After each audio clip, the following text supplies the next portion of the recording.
She didn't scream, she didn't cry. Elena Hartwell stood in the middle of a ballroom full of Chicago's most powerful people, reached up with both hands and tore the diamond necklace from her throat like it was a leash. The clasp bit into her skin. Blood threaded down her collarbone, and when the necklace hit that marble floor, $300,000 of diamonds scattering in every direction. Every conversation in that room died at once. Her husband, Marcus Voss, watched her from across the room with cold, patient eyes. He wasn't angry. That was the worst part. He wasn't even surprised. Like he'd been waiting for this moment all along. Like, comment your city below. Let me see how far this story travels. Now, let's begin. The ballroom at the Meridian Grand was the kind of place that made people feel small on purpose. Vaulted ceilings draped in ivory silk, chandeliers the size of compact cars, a string quartet buried somewhere near the East Wing, playing something forgettable and expensive, 400 guests in black tie and couture, the kind of crowd that kissed each other's cheeks and then said vicious things the moment backs turned. Politicians, CEOs, real estate developers, federal judges who'd been on someone's payroll for so long they'd forgotten what clean felt like. It was Marcus Voss's kind of room. He'd built it, essentially. Not the hotel, though he'd financed the renovation 3 years ago, but the crowd inside it. The architecture of influence, the carefully constructed web of favors owed and loyalties purchased. And standing in the center of it all, in a midnight blue gown that cost more than most people's monthly rent, was Elena Hartwell Voss, his wife of 7 years, his accessory, his prop. She didn't know that's what she was. Not yet. Not until 40 minutes into their 10th wedding anniversary party, when Marcus pulled her aside behind a column near the Champagne station and told her in a voice so quiet it barely registered over the string quartet. "I've been seeing someone," he said. He didn't look at her when he said it. He was watching the room over her shoulder, scanning for someone more important. "I have been for about 2 years. I wanted you to know before it becomes public." Elena's champagne flute went still in her hand. "Her name isn't relevant. What's relevant is that I've spoken to my attorneys this week. The terms are already drafted. You'll be comfortable. The Evanston house, a monthly allowance. I'm not unreasonable. But the Chicago properties stay with me, obviously. The portfolio, the accounts." He finally looked at her. His eyes were brown and flat, like two stones at the bottom of a dry creek. "You were always a temporary arrangement, Elena. I think some part of you knew that." She didn't say anything. Her throat had closed completely. "The announcement won't happen tonight," he continued.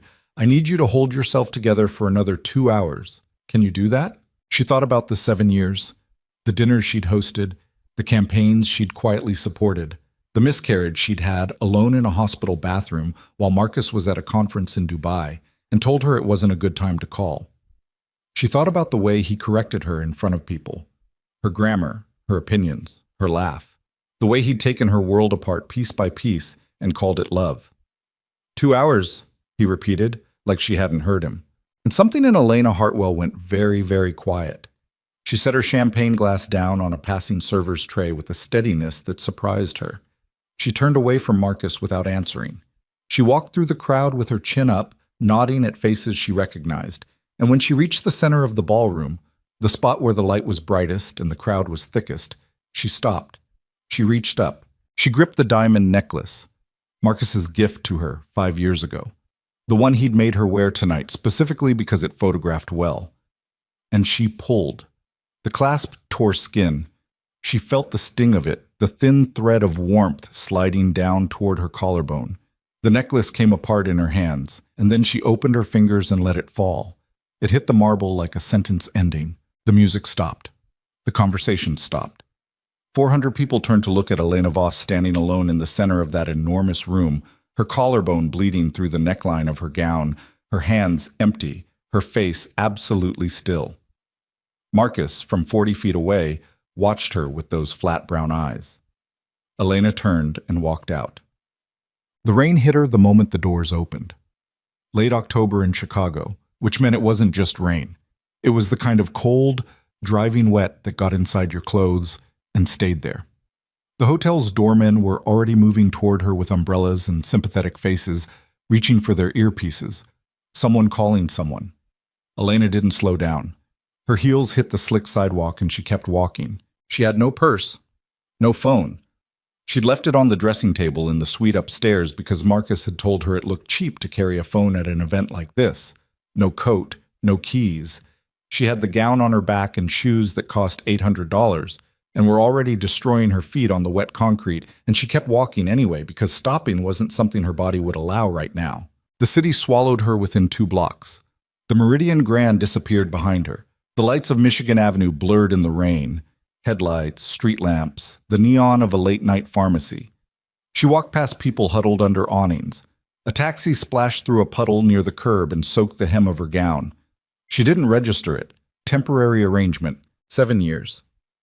7 years of learning to make herself smaller, of softening her opinions at dinner parties, of choosing her words carefully in the presence of Marcus's friends because he had a way of looking at her. A particular look, quick and cutting, gone before anyone else could catch it, that told her she'd said something wrong. 7 years of rearranging herself around the shape of a man who'd apparently already decided she had an expiration date. She walked for 12 blocks before her ankle buckled on a crack in the sidewalk, and she went down hard on one knee, catching herself on her palms against the wet concrete. For a moment she just stayed there, kneeling on the sidewalk in her ruined gown in the Chicago rain, blood on her palm and blood still drying on her collarbone, and she thought she might stay there forever. Then someone said, "Hey." Not aggressive, not concerned exactly, just present. She looked up. A man was crouching in front of her on the sidewalk, holding an umbrella at an angle that covered her without quite reaching him. He was somewhere in his early 40s, dark hair gone slightly gray at the temples, a jaw that looked like it had been broken at least once and healed crooked, a dark overcoat, good quality, the kind that didn't advertise itself. His eyes were a complicated color, somewhere between gray and green, and they were looking at her the way a person looks at something they recognize without being able to name it. "You want to stand up," he said, "or you want to stay down there a while?" It wasn't really a question, just 2 options, neutrally presented. Elena stared at him for a moment. "I don't know you." "No," he agreed. "Then why are you—" "I was in the cafe," he said, nodding behind her. She hadn't noticed a cafe.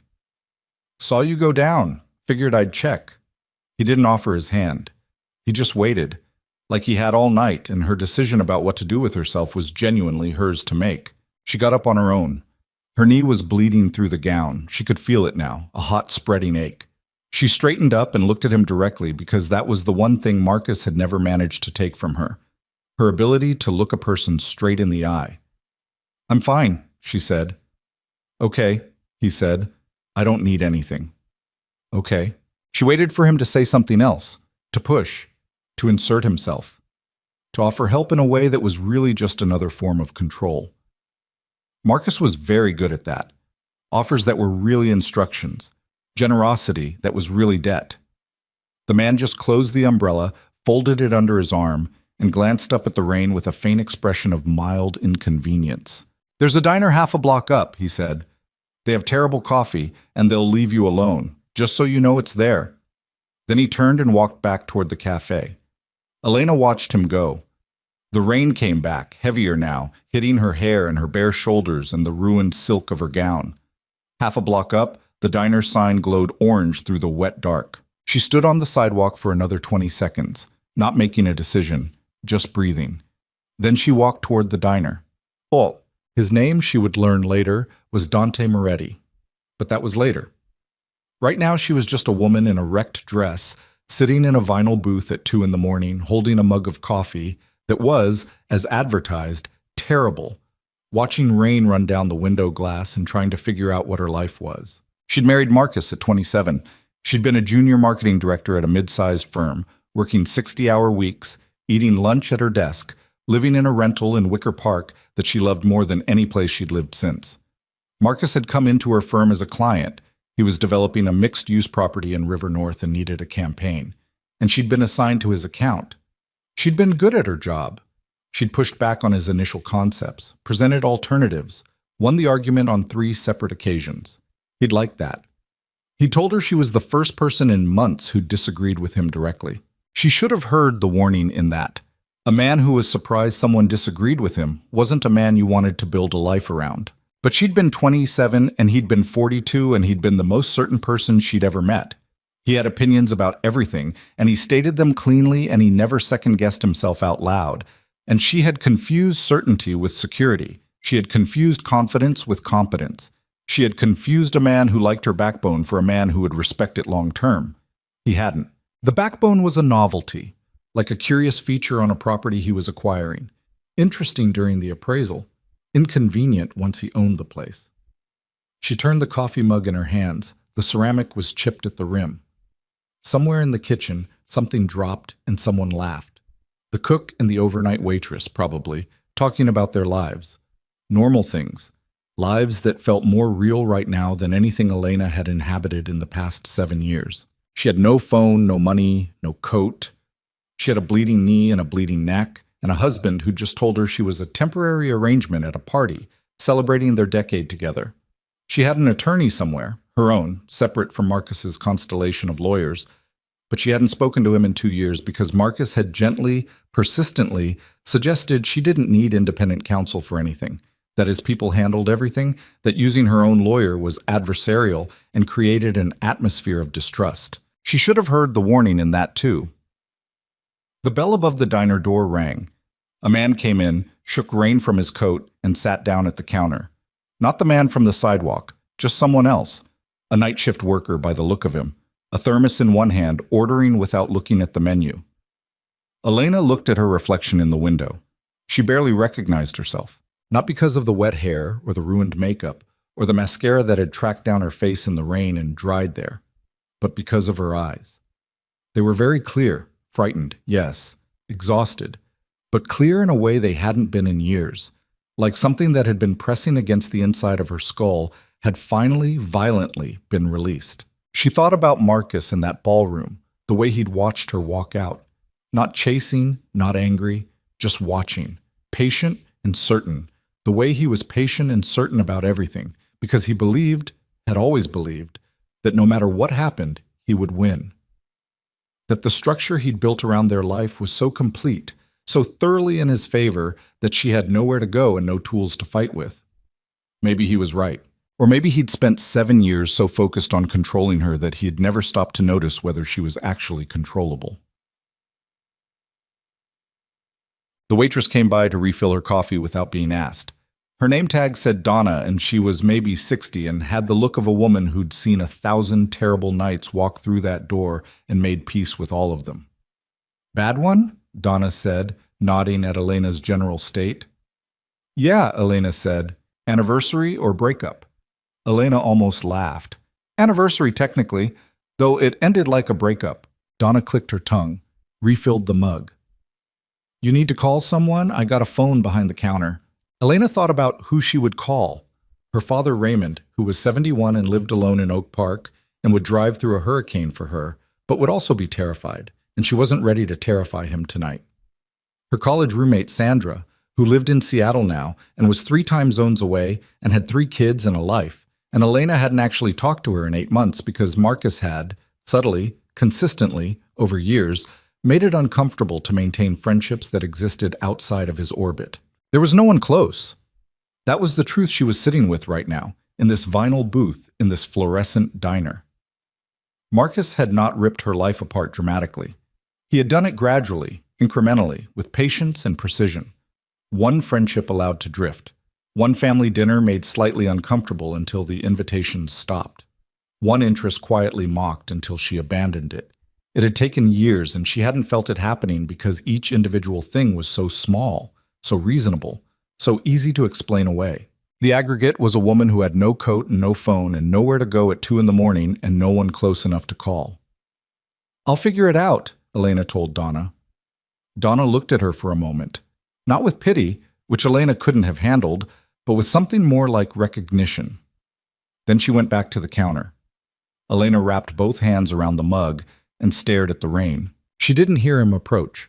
He moved quietly for a big man, and he was, she noticed now, genuinely large, not in a performative, muscle-bound way, but in the way of someone built for function rather than appearance.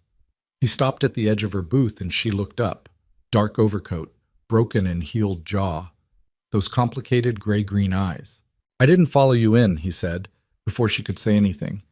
"I was already here. I come in most nights." He nodded at the counter. "I'm usually over there. I can stay over there." "Or," Elena said, "he considered this. Or I could sit here. And you could not have to be alone in this booth at 2 a.m. looking like someone just pulled the floor out from under you. You don't know what happened to me." "No," he said, "I don't need to." There was something in his voice that she couldn't identify right away. It wasn't warmth exactly. It was something quieter than that. Something that didn't require anything from her, didn't lean, didn't push, just occupied space without asking her to manage it. She slid toward the window. "Sit down," she said, "but I don't want to talk about it." "Fine by me," he said, and sat. They sat in silence for a while. Donna brought him coffee without being asked. A regular, clearly. He drank it the same way Elena was drinking hers, both hands around the mug, looking out at the rain. "It's a city that looks better in weather," he said eventually, not really to her. "I've never liked Chicago when it's clear. Too flat. Too obvious." Elena looked at him sideways. "Where are you from originally?" "Brooklyn," he said. "Moved here when I was 19. "You miss it?" "Parts." He took a sip of coffee. "The food. Some of the people. Not the way everything felt like it was about to burn down." She almost smiled. Almost. "What do you do?" she asked. It was the kind of question you asked in Chicago. Here, people were their professions, their buildings, their portfolios. And the moment she asked it, she felt the reflex of it, the trained social script, and hated herself a little for defaulting to it. He looked at her with a slight shift in expression. Amused, maybe. Or something adjacent to amused. "Business," he said. "That's not an answer." "No," he agreed. "But it's what I've got right now." She let it go. The rain came down harder. Somewhere outside, a car horn went off in a long, frustrated blast and then fell silent. "I have nowhere to go," Elena said. She hadn't meant to say it out loud. It came out flat and factual, the way the worst truths often do. "I have no phone, no money, no coat. My husband is in a hotel 3 blocks from here, and my name is probably on his accounts, but I don't actually have access to any of them in a way that I could use tonight. My father's in Oak Park.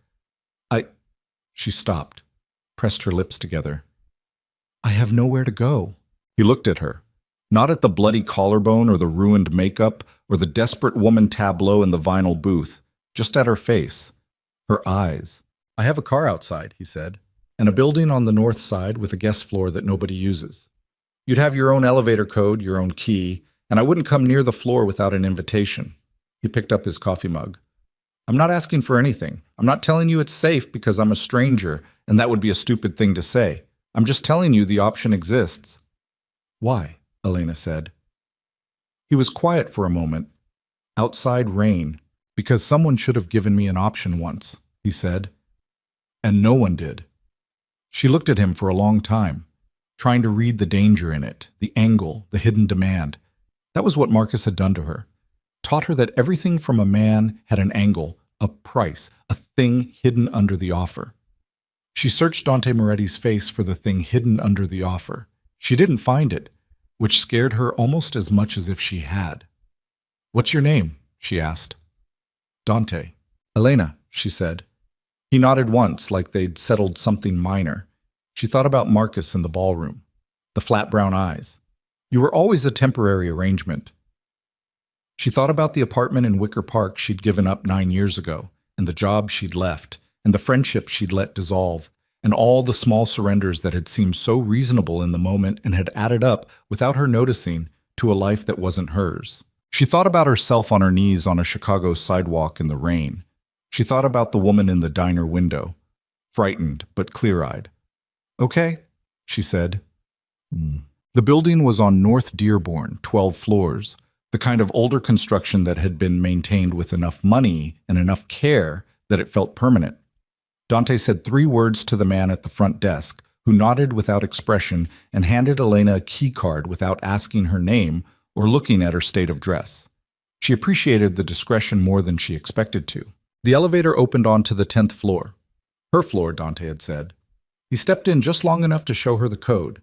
7421, punch it in, door opens, and then stepped back into the elevator before the doors closed. There's a phone in the kitchen, he said through the narrowing gap. A credit card in the top right drawer. Prepaid, not traceable. Doesn't matter what you spend. There's food. There's clothes in the secondary closet, various sizes. Don't ask. A beat. You can leave whenever you want. You don't owe me anything. The doors closed. Elena stood in a quiet hallway that smelled faintly of cedar and rain-damp concrete from the window at the far end. She stood there for a full 30 seconds, not moving. Then she went in. The apartment was large and spare. Good furniture, but minimal, like someone had started with more and gradually removed things that didn't earn their space. Large windows looking out over the dark, wet city. A kitchen with a counter made of poured concrete. Books arranged on shelves without apparent system. A biography of a labor organizer next to a thick hardcover on criminal law next to something in Italian Elena couldn't read the spine of. The clothes were exactly as described. A secondary closet in the main bedroom containing shirts, jeans, sweatshirts, a pair of sneakers in what might be her size. She stripped off the ruined gown without ceremony and left it on the bathroom floor. She stood in the shower for 11 minutes with hot water hitting the back of her neck, watching the mascara and the grime and the remnants of the anniversary party run down the drain. The cut at her collarbone stung. The knee was worse. She cleaned it out and found a first aid kit under the bathroom counter and wrapped it in the familiarity of the task. Something practical, something she could do with her own hands, steadied her a little. She put on jeans that were slightly large and a gray sweatshirt and found the kitchen. The prepaid card was in the drawer where he said it would be. $800 on it, she discovered when she checked the balance using the kitchen phone. She didn't know what to do with that information, so she set the card on the counter and made herself a piece of toast. There was bread in the cabinet, real bread, the kind that had actual weight to it, and stood at the kitchen window eating it, looking out at Chicago in the rain. She tried to think about what tomorrow looked like. She couldn't see it clearly yet. It was like trying to look through foggy glass, shapes and outlines, but no definition. She would need a phone. She would need to call her own attorney, the one she hadn't spoken to in 2 years, and she would need to figure out what her actual legal position was, what access she had to what assets, whether she'd been as systematically removed from financial independence as she suspected, or whether Marcus had gotten lazy somewhere and left a door open. She would need to call her father, not tonight. He would hear it in her voice and panic, but soon. She would need to understand what she was walking into, because Marcus wouldn't let this be quiet. She knew that with a certainty that sat in her stomach like a stone. She'd humiliated him in front of 400 people. She'd walked out of his carefully curated theater of power, and she'd done it in a way that was impossible to spin. There was no explanation for a woman ripping off her diamond necklace and walking out of her own anniversary party that made the husband look good. People had phones. There were already photos, probably videos. Marcus would retaliate. She didn't know how yet, but she knew he would. And she knew it would be organized and thorough and aimed at what mattered most to her. That was his style. He didn't attack directly, he attacked the things you loved. Elena looked down at her hands on the kitchen counter. The palms were still slightly abraded from the sidewalk fall. Small damages. Manageable. She thought about Dante Moretti, downstairs somewhere in this building, or not here at all. A man who had given her a key and a code and a prepaid credit card, and no explanation beyond the ghost of a story about someone who should have had options and didn't. She thought about the way he'd offered this, not as charity, not as rescue, but as a practical arrangement between two strangers who'd been in the same place at the same time, and one of whom had more resources than the other. She didn't understand him. But then, she'd thought she understood Marcus perfectly at 27, and she'd been catastrophically wrong, so perhaps her understanding of men needed some revision. The rain eased slightly. The city went quieter. She left the kitchen, went to the spare room, lay down on top of the covers in the dark with the glow of the wet city coming in through the curtains, and thought about everything she'd lost, and everything she'd lost that she hadn't even noticed was gone. She thought about the version of herself that had existed before Marcus, sharp, self-sufficient, living in Wicker Park, and arguing with clients and eating lunch at her desk, and staying up too late and making mistakes that were entirely her own. She tried to locate that woman. She was somewhere still, Deep, maybe, and quieter than she used to be, but present. You were always a temporary arrangement. Fine, Elena thought. Then I'll be a temporary arrangement that takes everything you built and turns it to ash. She didn't sleep for a long time. When she did, she dreamed of the necklace hitting the marble. The sound it made. Clean and final. Like a period at the end of a sentence she'd been writing for 7 years without meaning to. But Marcus Voss got home at 4 in the morning. Not to the Meridian Grand Suite. He'd handed that off to his assistant with instructions about managing the guest fallout, but to the Lakeshore Drive penthouse. The real home. Elena had never been comfortable there. Too much glass, she'd said once. Too exposed. He'd taken that as confirmation that she lacked the confidence to inhabit significant spaces. He stood at the window in his shirt and loosened tie and looked out at the dark lake and thought about the necklace. That had been unexpected. Elena was not, in his experience, a dramatic person. She was cautious and measured and occasionally, particularly in the early years, genuinely impressive. The necklace had surprised him, not the emotion behind it. He'd anticipated some version of a scene, but the precision of it, the public spectacle, the way she'd done it at the exact worst moment, in the exact worst spot in the room, when the cameras were out and the crowd was densest. That had been tactical, whether she'd known it or not. He turned from the window and called his lead attorney. She walked out, Marcus said when the man answered. I want to know everything about her movements in the next 48 hours. I want a hold placed on the joint accounts as of this morning, and I want Brennan at the Tribune to get a call about a mental health episode at the Meridian. The attorney was quiet for a moment. The mental health angle is a risk. I know the risks, Marcus said. Do it carefully. Background only at first, lay the groundwork. I want the story available if I need it. He looked at the lake. And find her. Not to bring her back.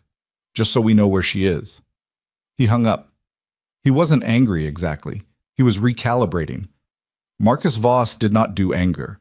Anger was a tool for people who had no other options. He had options. He always had options. Elena had made a move. Unexpected, ill-considered, and emotional. He would counter it methodically, as he countered everything. By the time this was over, she'd be grateful for his original terms. He was certain of that. He was wrong. By 6 o'clock that morning, someone had uploaded the video to Twitter. It was 43 seconds long, shot on a phone from across the ballroom, slightly grainy, the angle imperfect. But you could see everything that mattered. You could see Elena's hands going to the necklace. You could see the tension of it, the violence of the gesture. Not reckless, but deliberate. You could see the necklace hit the marble and scatter. You could see her face, not hysterical, not destroyed, clear. And then walking out, spine straight, through the crowd that parted around her. The caption read, Anniversary party went a little differently than planned. Mrs. Marcus Voss tonight. By 7, it had 60,000 views. By 9, it had 300,000. Marcus's phone started ringing at 7:15. His assistant fielded calls. 2 newspapers, 1 news channel, a former business associate who apparently thought this was funny, calling to offer commiserations in a tone that was mostly curiosity. Marcus read the comment sections with his morning coffee and felt something he hadn't felt in a long time. Uncertainty. People were not framing this as a wife having a breakdown. They were framing it as something else. Something he didn't have clean language for but could recognize as dangerous. They were framing Elena as a woman who'd had enough. They were using words like power and dignity and legendary in the comments and tagging friends with strings of fire emojis. Someone had already made a slow-motion edit set to a dramatic orchestral track. Someone else had turned the necklace hitting the floor moment into a GIF. Elena, in 43 seconds of phone video, had somehow become a symbol. Marcus set down his coffee cup, looked out at the lake, thought carefully. He had managed his public image for 30 years. He was very good at it. He could turn this. He would turn this. But something cold moved through him as he watched the view counter climb. He was going to need to move faster than he'd planned. Elena found the phone in the kitchen at 8:15 in the morning and looked at the video. She watched it twice. Then she set the phone down and sat at the concrete counter for a long moment, hands flat on the surface. Then she stood up, found the prepaid card in the drawer, and called her attorney. He answered on the second ring because it was a number he didn't recognize and said, "Hello?" "Richard," she said. It's Elena Hartwell. I need to see you today. A beat. Elena, Yes, of course. Are you all right? No, she said. But I'm going to be. What time can you meet? She heard him moving, flipping something, checking a calendar, the ordinary sounds of a life proceeding normally in the morning, and she felt the strangeness of that. The world going on as it always had while hers had broken open overnight. 10 o'clock, he said. 10 o'clock, she said. Don't use the office, somewhere neutral. I'll explain when I see you. She hung up. She sat with the quiet for a moment. Then she heard a knock at the apartment door. 3 knocks, measured, unhurried. She crossed the room and looked through the peephole. Dante Moretti stood in the hallway in a clean shirt, no tie, holding a paper bag that smelled, even through a closed door, like something worth eating. He wasn't looking at the peephole. He was looking at the floor, just waiting, like a man who fully expected to be told to go away and had decided that was fine. Elena opened the door. He looked up. Something in his expression, a tightness around the eyes maybe, or the way his jaw shifted, told her he'd seen the video. He hadn't expected her to open the door that fast. I brought food, he said. You don't have to let me in. She stepped back from the doorway. Come in, she said. We need to talk. She wasn't sure what she knew yet, or what he knew, or what any of it meant. But she was done waiting to find things out. She was done being careful in the wrong directions. Whatever came next, whatever Marcus was already building against her, whatever shape the counterattack was going to take, she was going to need to understand everything she was walking into. Starting with the man standing in her doorway with a paper bag and complicated eyes who had, for reasons she didn't yet understand, decided to be in her corner. She needed to understand Dante Moretti. And something told her, with the quiet certainty of a person who has finally stopped lying to themselves, that understanding him was going to change everything. Ian. The paper bag contained 2 breakfast sandwiches, a container of cut fruit that neither of them would touch, and 2 black coffees in cups that were already sweating through the cardboard sleeves. Dante set it on the concrete counter and didn't move further into the apartment than that. Stayed near the kitchen island, giving her the room, giving her the distance to decide how close she wanted him. Elena pulled out one of the coffees and leaned against the opposite counter with her arms crossed. Not hostile, just measuring. You saw it, she said. Yeah. How bad is it? He picked up the second coffee. Depends on who you're asking. For you, right now, this morning, people are on your side. The video reads the way it reads. Woman at her breaking point does something real in a room full of fake. He paused. For Marcus, it's a problem he didn't plan for, which means he's already working on making it your problem instead. She looked at him. You know who he is. I know who he is. How? He took a drink of coffee and set the cup down and looked at her directly. That's a longer conversation. We're having it now, Elena said. You show up at my door with breakfast the morning after you found me on the sidewalk. You have a building with a guest floor no one uses and a prepaid card in a drawer, and you know who my husband is. She kept her voice level. Who are you? The kitchen was quiet. Outside, Chicago was waking up. Distant traffic, a siren somewhere. The particular urban hum of a city that never actually went to sleep. Dante Moretti, he said. I run a business, several businesses. Some of them are the kind that operate in spaces the law doesn't fully reach. He watched her face. I'm not going to dress it up or make it sound cleaner than it is. You're saying you're a criminal. I'm saying I operate outside certain lines that the government draws. Whether that makes me a criminal depends on which government and which lines you're talking about. A beat. I know that's not a satisfying answer. It's not, Elena said. Keep going. He was quiet for a moment, like he was deciding how much of the map to show her. Marcus Voss has been on my radar for about 14 months. He's not just a real estate developer. He has contracts with city officials that shouldn't exist. He has money moving through shell accounts that's been laundered through 3 different jurisdictions. He has a judge in Cook County in his pocket and 2 aldermen and a deputy commissioner in the building department. He picked up the coffee again. He's been careful, but careful people still make tracks. I've been following the tracks. Elena stood very still. Why? What does Marcus have to do with your business? One of the shell accounts traces back to a development in the South Side, property that was supposed to be low-income housing.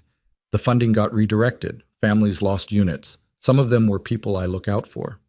His jaw tightened slightly.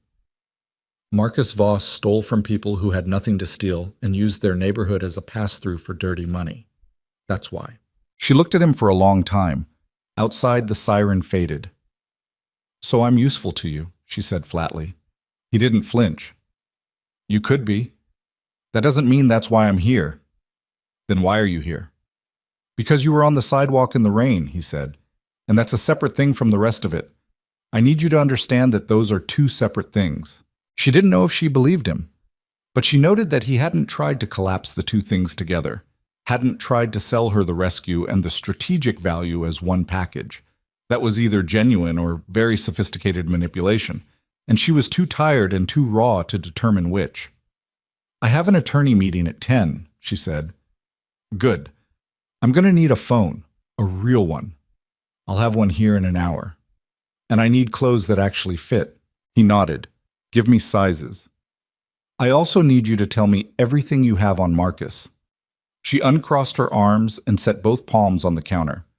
"Not because I'm working with you, not yet, but because I need to know what I'm walking into, and right now you know more than I do, and that's a position I'm not willing to stay in." Dante looked at her. Something shifted in those gray-green eyes. Not quite respect, but something in the neighborhood of it. Recognition, maybe.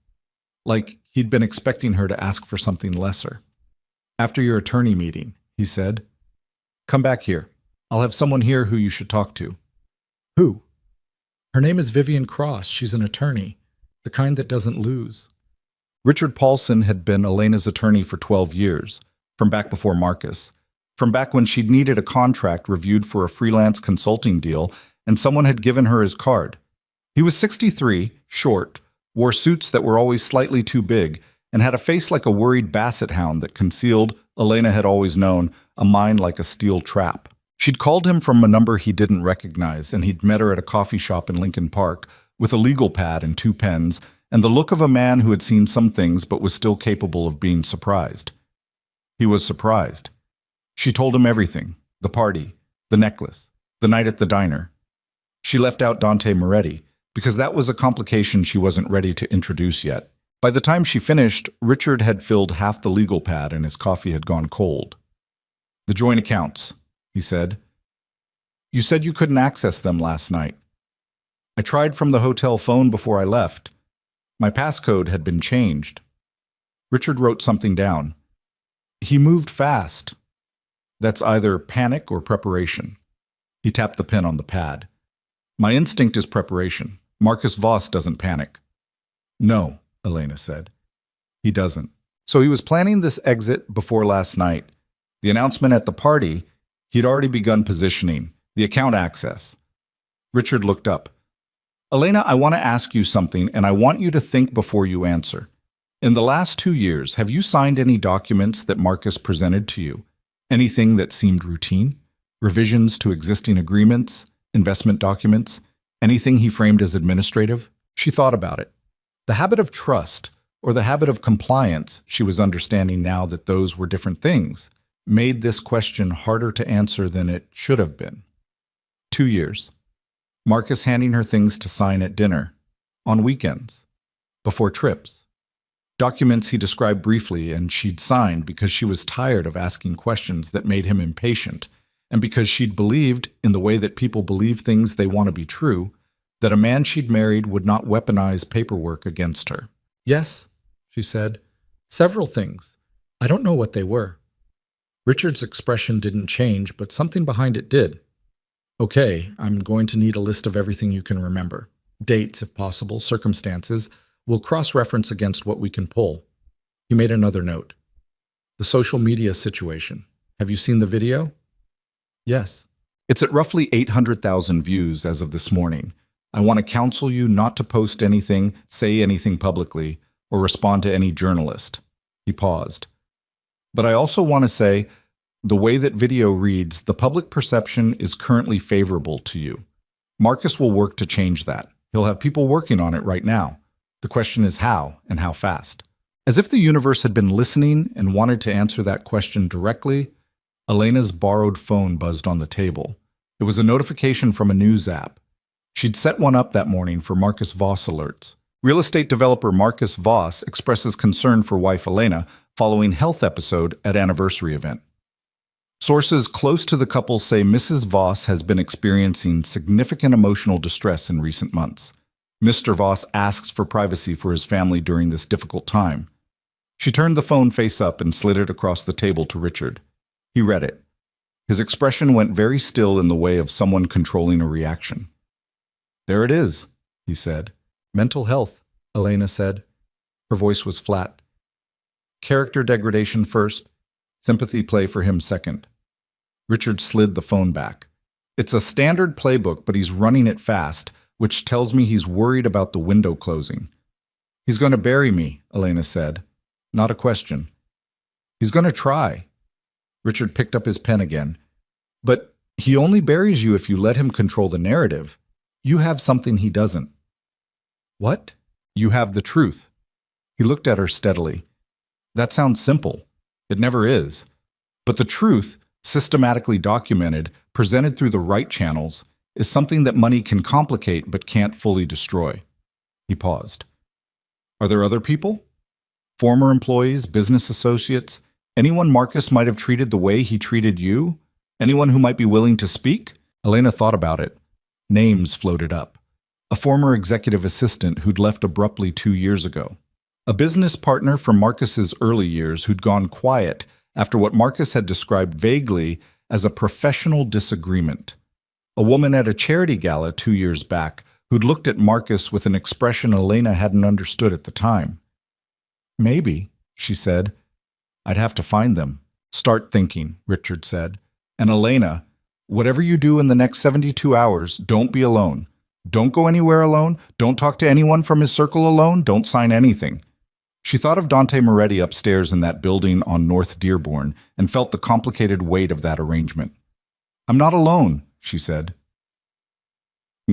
Vivian Cross was not what Elena expected. She'd expected someone in armor, polished, contained, the legal equivalent of a sheathed blade. What she got was a woman, about 40 years old, who arrived in jeans and a leather jacket and immediately walked to the window and looked out at the street below like she was checking sight lines. Short natural hair, a scar on the left side of her jaw that she wore without concealment, and eyes that moved with the rapid precision of someone whose brain was running 4 conversations ahead of her mouth at all times. "Elena Hartwell," Vivian said, turning from the window. "I've been reading the Marcus Voss file for 8 hours. I haven't slept. I have opinions." "Vivian," Dante said from the kitchen doorway. It wasn't a warning, just a pacing cue. "I'm pacing myself," Vivian said, which was clearly a lie. She dropped a tablet on the coffee table and sat across from Elena without preamble. "Okay, here's what I see. 7 years of systematic financial isolation. You have no independent accounts that are actually liquid. Everything's tied to joint structures he controls or can freeze. Your name appears on documents giving him broad management authority over shared assets, which I strongly suspect you signed without understanding what you were signing. There are 3 separate instances I've found in public records where your personal credit was used to secure his business ventures, which means his liability exposure bleeds into yours." Elena sat very still. "Additionally," Vivian continued, "I've identified at least 2 former employees of Voss Developments who filed workplace complaints in the last 4 years that were quietly settled and sealed. I want to talk to those people.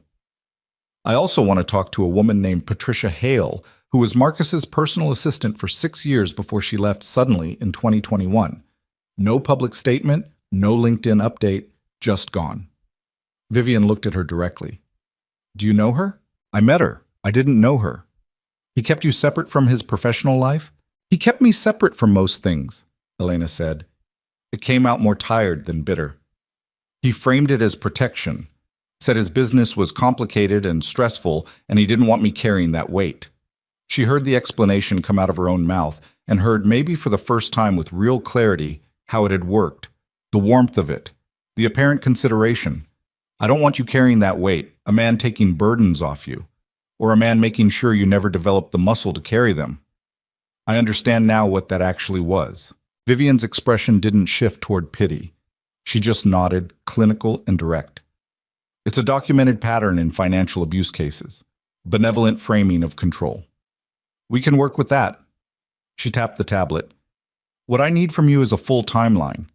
Everything you remember, every document you signed, every account you had access to that was later restricted, every instance where your name was used in his business without your full understanding. Can you do that? Yes.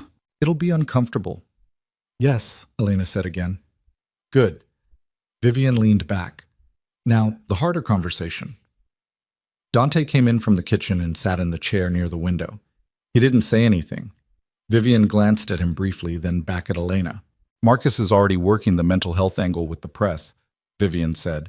That's the first salvo. It's designed to preemptively discredit your testimony.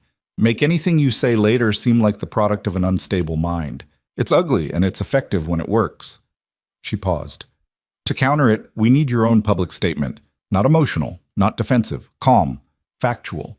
Something that reads as the statement of a woman who is fully in control of herself and her faculties and is choosing to speak, not reacting. Another pause. Are you ready to speak? What does that mean exactly? Elena said. It means we call a press conference in the next 48 hours before his narrative fully sets. You make a statement, limited, controlled, that establishes you as present, coherent, and standing on firm ground. You don't say anything about the legal case. You don't attack. You just appear in public and speak in complete sentences and let the world see that you're not what he says you are. Vivian looked at her steadily. I know it's fast. I know you're exhausted. But fast is the only speed that works here.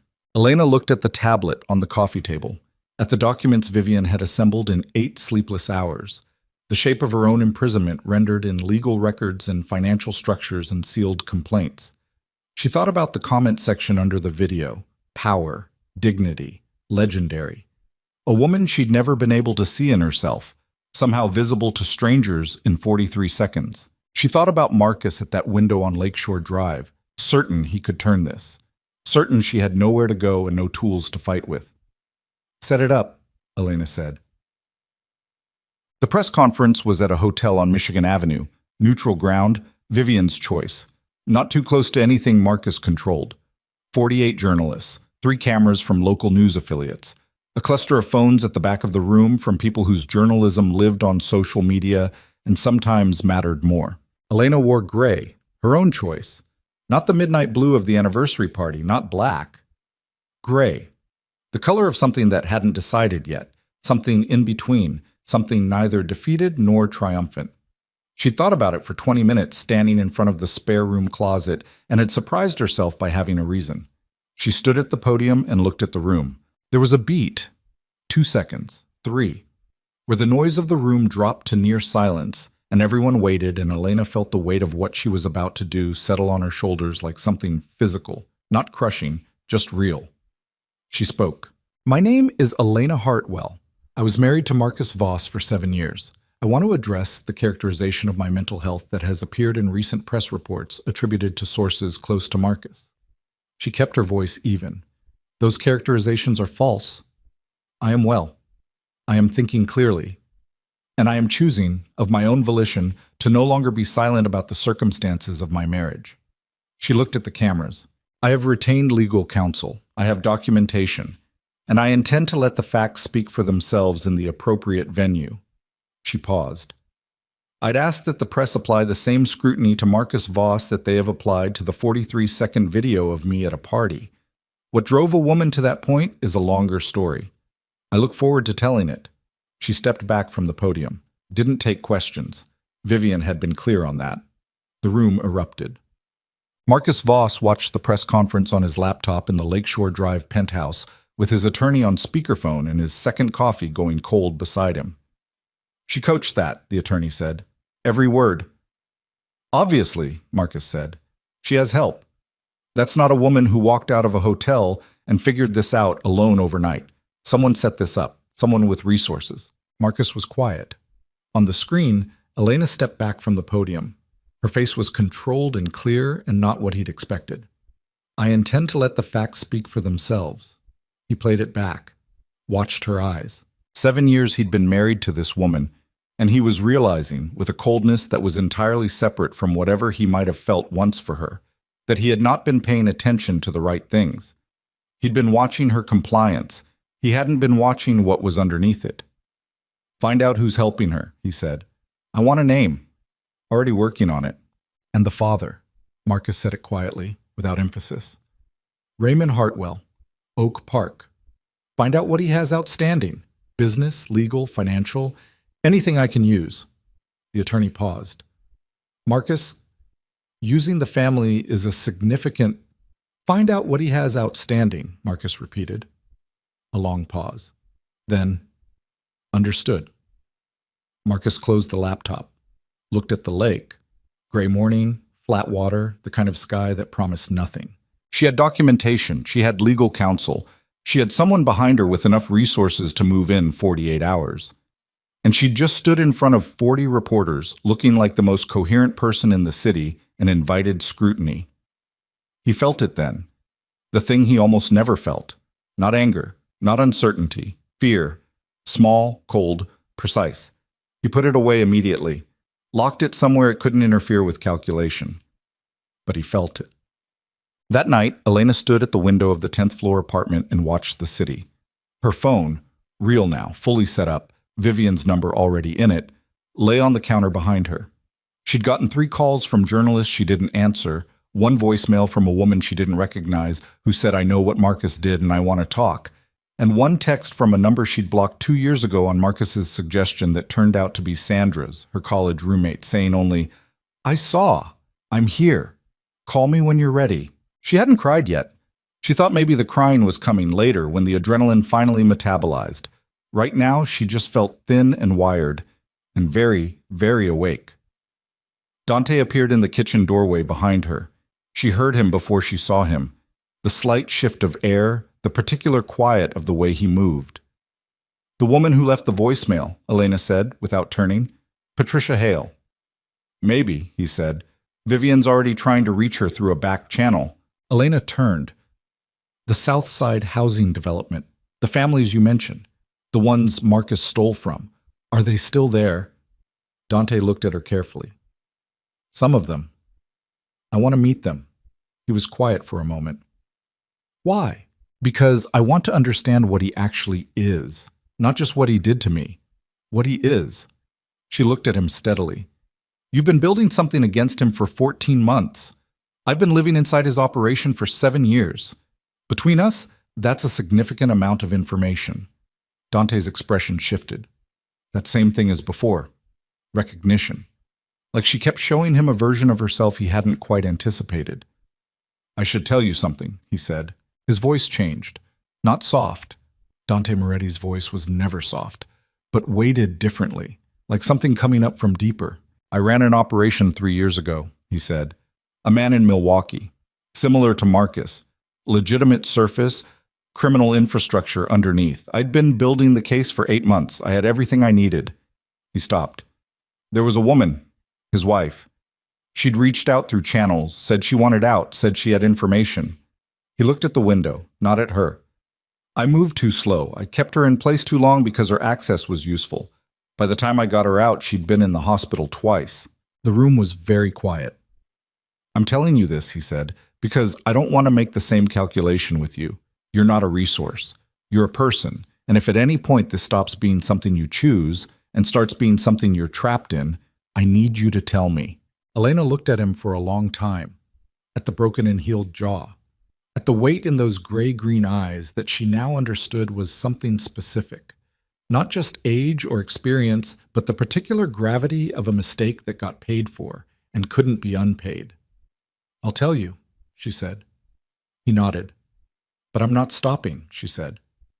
"I know," he said. "That's why I'm still here." And then Elena's phone went off. Not a call, an alert. She crossed to the counter and picked it up and read the notification and felt the blood leave her face in a single cold rush. The headline read, "Raymond Hartwell, father of Elena Hartwell Voss, arrested on charges of financial fraud and tax evasion.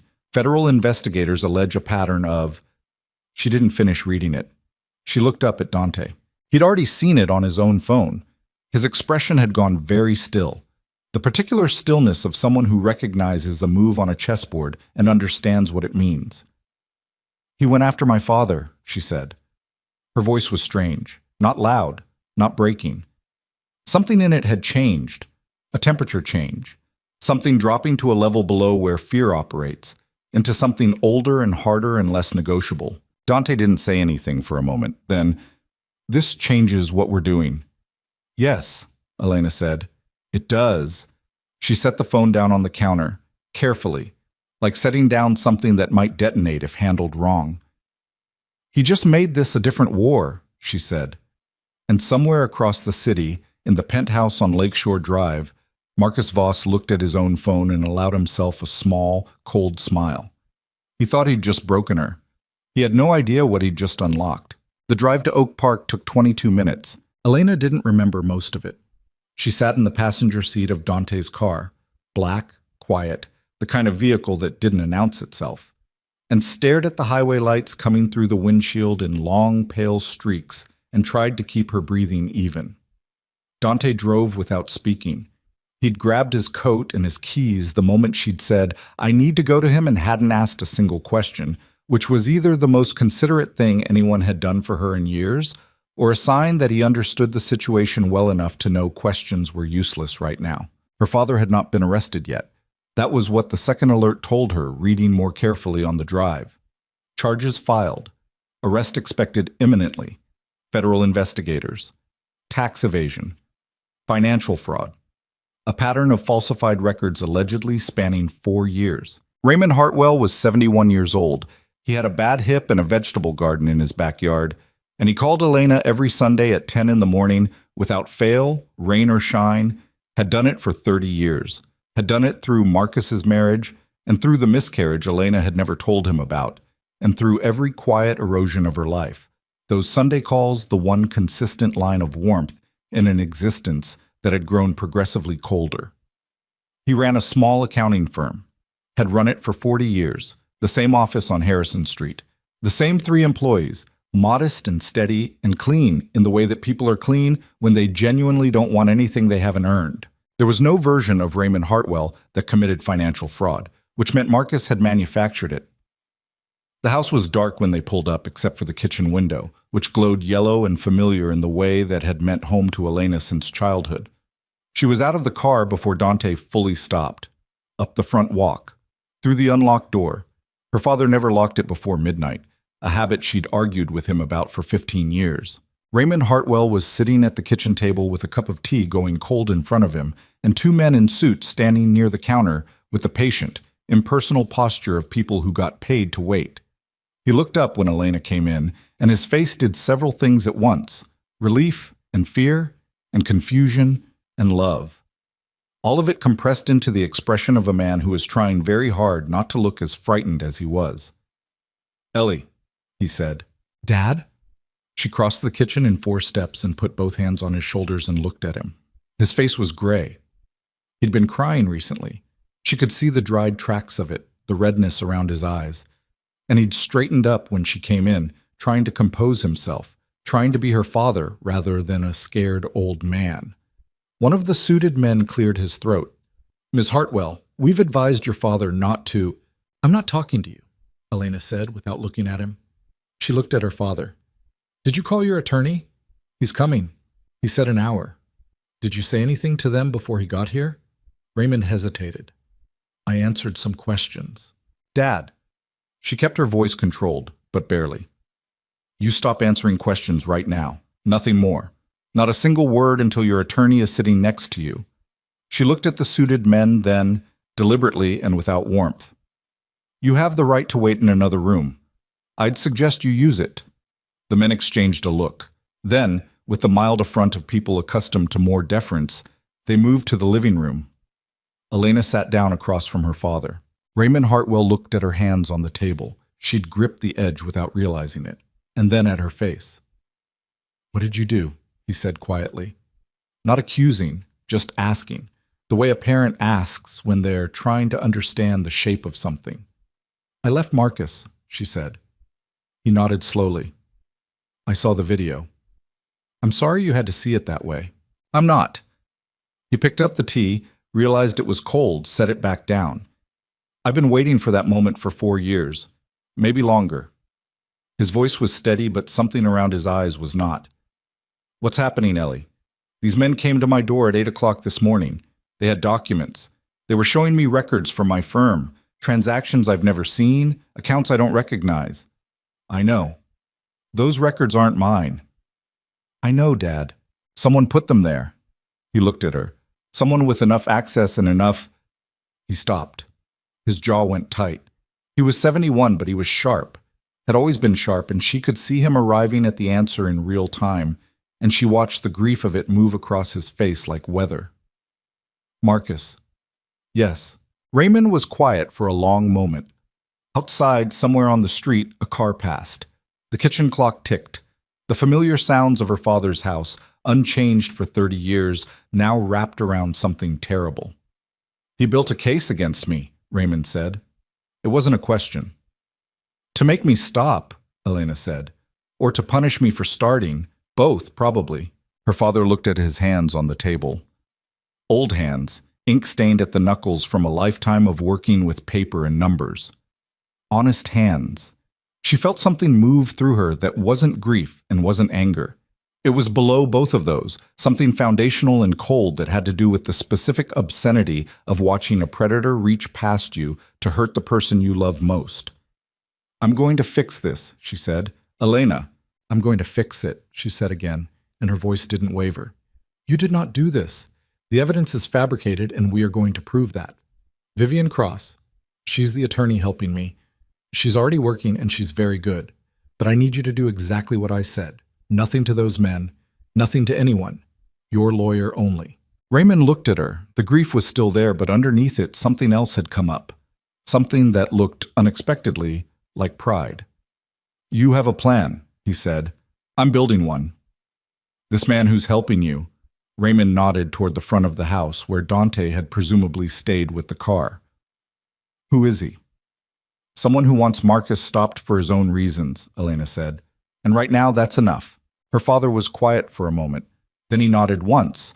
A decision being made, a trust being extended, the specific compact of a parent choosing to let a child they love walk into danger because they've looked at that child's face and understood that stopping them is no longer possible. Okay, he said. She squeezed his hands and stood up. Vivian was already on the phone when Elena got back to the North Dearborn apartment. She had her laptop open on the coffee table, 2 legal pads covered in handwriting beside it, and the look of someone who had hit a wall and was going through it rather than around it. The records they showed Raymond are good, Vivian said, the moment Elena walked in. No preamble. And I mean that in the worst possible way.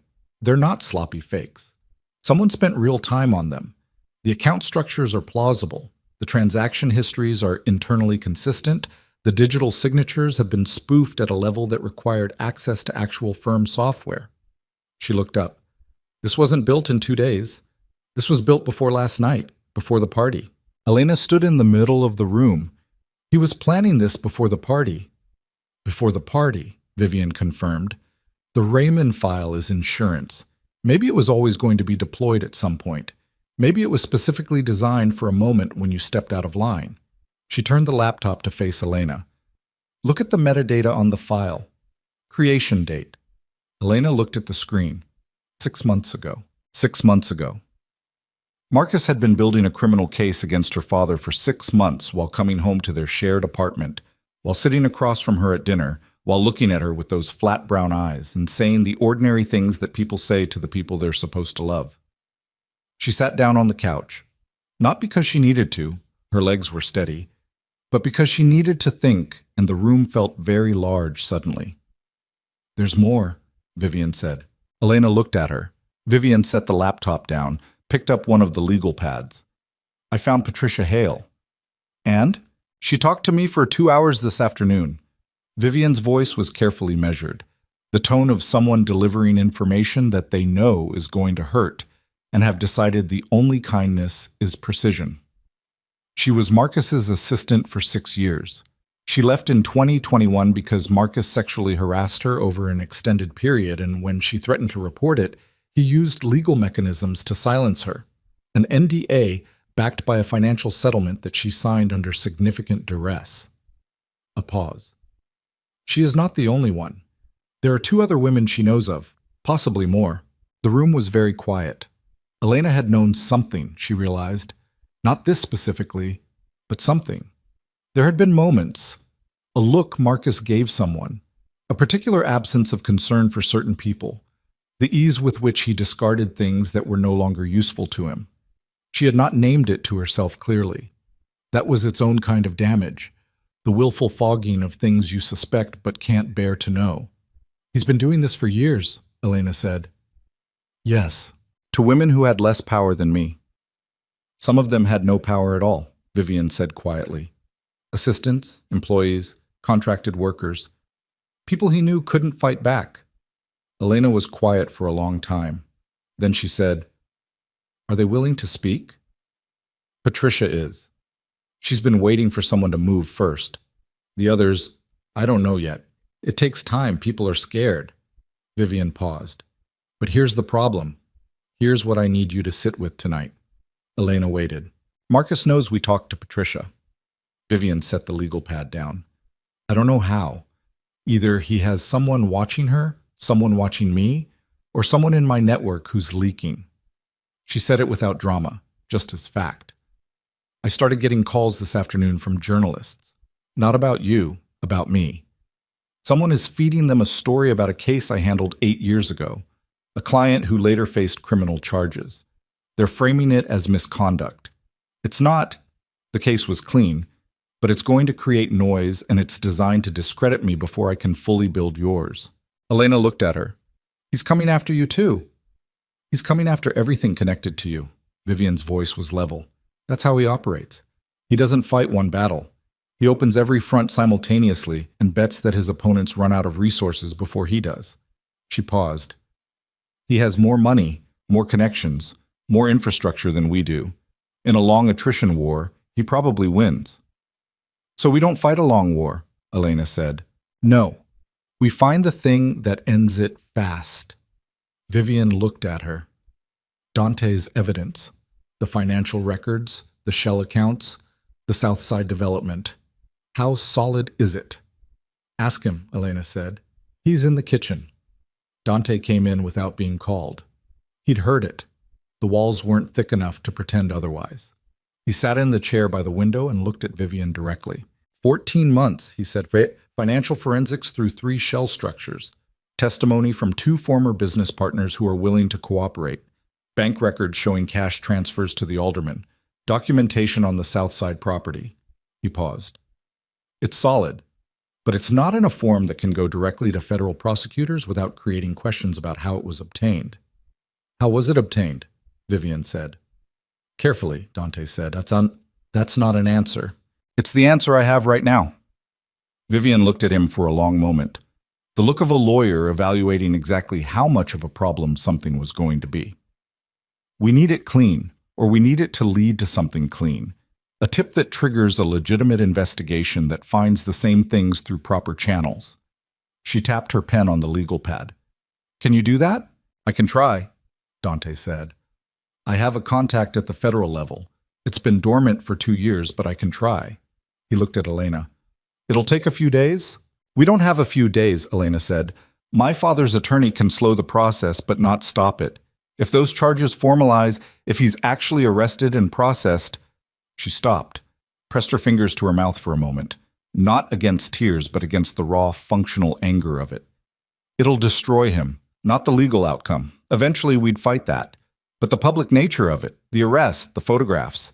He's 71, and he spent 40 years building an honest reputation, and Marcus is going to put him in handcuffs in front of his neighbors. The room held that for a moment. Then Vivian said, There's something else. And her voice had changed. Something reluctant in it, something she'd clearly been deciding whether to say. Elena looked at her. Tell me. Vivian opened the laptop again, pulled up a document, slid it across the coffee table. Elena picked it up. It was a dossier, 40 pages, dense, professional, her name on the cover, and her father's name, and photographs at her various locations, various times, some recent, some from years ago, and documents, not just the fabricated financial records for Raymond, but other things, private things, medical records from the miscarriage, therapy notes from a therapist Elena had seen for 4 months in 2019 and stopped seeing because Marcus had suggested, gently and persistently, that she didn't need it. Private correspondence. A letter she'd written to Sandra 3 years ago that she'd never sent, found in a draft folder in an email account she'd forgotten about. Someone had given Marcus everything, not just publicly available information, everything private. Elena turned the pages slowly. Her hands were steady. She noted that about herself, the steadiness, the way a person notes weather, informational, not meaningful. Steadiness right now was just the body protecting itself. It didn't mean she was okay. "Where did you get this?" she said. "It was sent to me anonymously this afternoon," Vivian said. "No source, no explanation, just the file." She paused. "Marcus has been surveilling you, probably for years, and someone in his operation leaked this to me. I don't know why. Maybe they're scared. Maybe they want out. Maybe they're playing a longer game." Elena looked at the therapy notes, her own handwriting on one page. She'd written things down because the therapist had suggested it, and she'd been trying, in 2019, to actually try. She'd written about the miscarriage, about the way Marcus had responded to it, or rather, hadn't responded to it, the particular flatness of him in the face of her grief. She'd written about feeling like she'd been erased. She'd been trying to understand what was happening to her life, and Marcus had gotten hold of that document and put it in a dossier. She closed the folder. "He's going to use this in court," she said, "the therapy notes, the medical records. He'll use them to support the mental health narrative, make them look like evidence of instability rather than documentation of his abuse." "Yes," Vivian said, "that's exactly what he'll do." "Can we stop him?" "Some of it. Medical records obtained illegally are suppressible, but he has smart lawyers and they'll find ways around suppression or find other routes to the same destination." Vivian looked at her carefully. "Elena, I want to ask you something that I need an honest answer to." "Ask. Is there anything in here," she gestured at the dossier, "that he can genuinely use to destroy you? Not fabricated, not manipulated. Something real that a jury or a judge or the public would look at and decide changes the picture." Elena sat with the question. It was the right question. It was the brutal, necessary question that a good attorney asks because the worst time to find the answer is after you've committed to a course of action. She thought about 7 years, about who she'd been and what she'd done and what she'd failed to do, about the small dishonesties of a difficult marriage, the things she'd told herself to keep functioning, the moments she'd looked away. Nothing criminal, nothing that reversed the nature of what Marcus had done to her, but things that in the wrong light, framed by the wrong narrative, could be made to look like something. "There's one thing," she said. Vivian waited. 2 years ago, Elena said, "Marcus asked me to sign a document. I asked what it was, and he said it was a restructuring of one of the development entities, standard administrative process. I signed it." She paused. "I looked it up 3 months later when I found a copy in his files by accident. It was a document transferring beneficial interest in a property to a shell company. I didn't understand all of it. I didn't say anything because—" She stopped, and that pause cost her something. "Because I told myself I'd misread it. Because confronting it meant confronting everything." Vivian's expression didn't change, but her pen had stopped moving. "He can argue I was complicit," Elena said, "that I knowingly signed a document facilitating a fraudulent transfer." "Were you knowing?" Vivian said. "No." "Can you prove you weren't knowing?" "I don't know." Vivian wrote something on the legal pad. Long pause. The pen moving steadily. "Okay," Vivian said finally. "Okay. That's manageable. Potentially. It depends on what the document shows and whether we can establish a pattern of him using your signature without informed consent." She stopped. Her phone went off. She looked at it. Her face went still. She looked up at Elena, and the expression on her face was one Elena had never seen on Vivian Cross before. Not in 2 days, not through any of it. Not the Raymond files or the Patricia Hale conversation or the dossier. This was different. What? Elena said. Vivian turned the phone around. It was a text from a number Vivian didn't recognize. 4 words and an attachment. The 4 words were, "He knows about Dante." Elena looked at the attachment. A photograph. Grainy, telephoto, taken from some distance, but clear enough. Elena and Dante outside the North Dearborn building 2 nights ago. Her in the borrowed sweatshirt and jeans, him with his hand briefly on her arm. Not intimate, just steadying, the moment she'd stumbled coming down the front steps in the dark. It looked intimate in the photograph. The angle made it look intimate. That alone would have been manageable. But the photograph had a caption beneath it, typed in the same message thread. 3 sentences. Dante Moretti, known organized crime figure. Federal investigation open since 2022. Elena looked at it for a long moment. Then she looked at Dante. He had gone very still in the chair by the window. He was looking at the phone in Vivian's hand, and his jaw was set, and he had the expression of a man who has just watched a door close that he'd been trying to keep open. "Tell me," Elena said, "what you weren't telling me."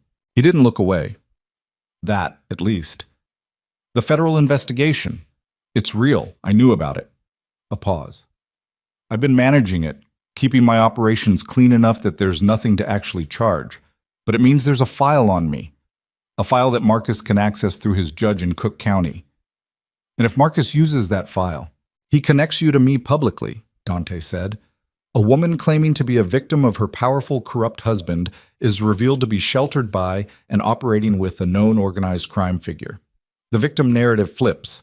You become the person with criminal associations. He becomes the husband who is trying to manage a wife with dangerous connections." His voice was very level. "Everything you've built in the last 48 hours falls apart." Elena stood up. She walked to the window. She looked out at the city.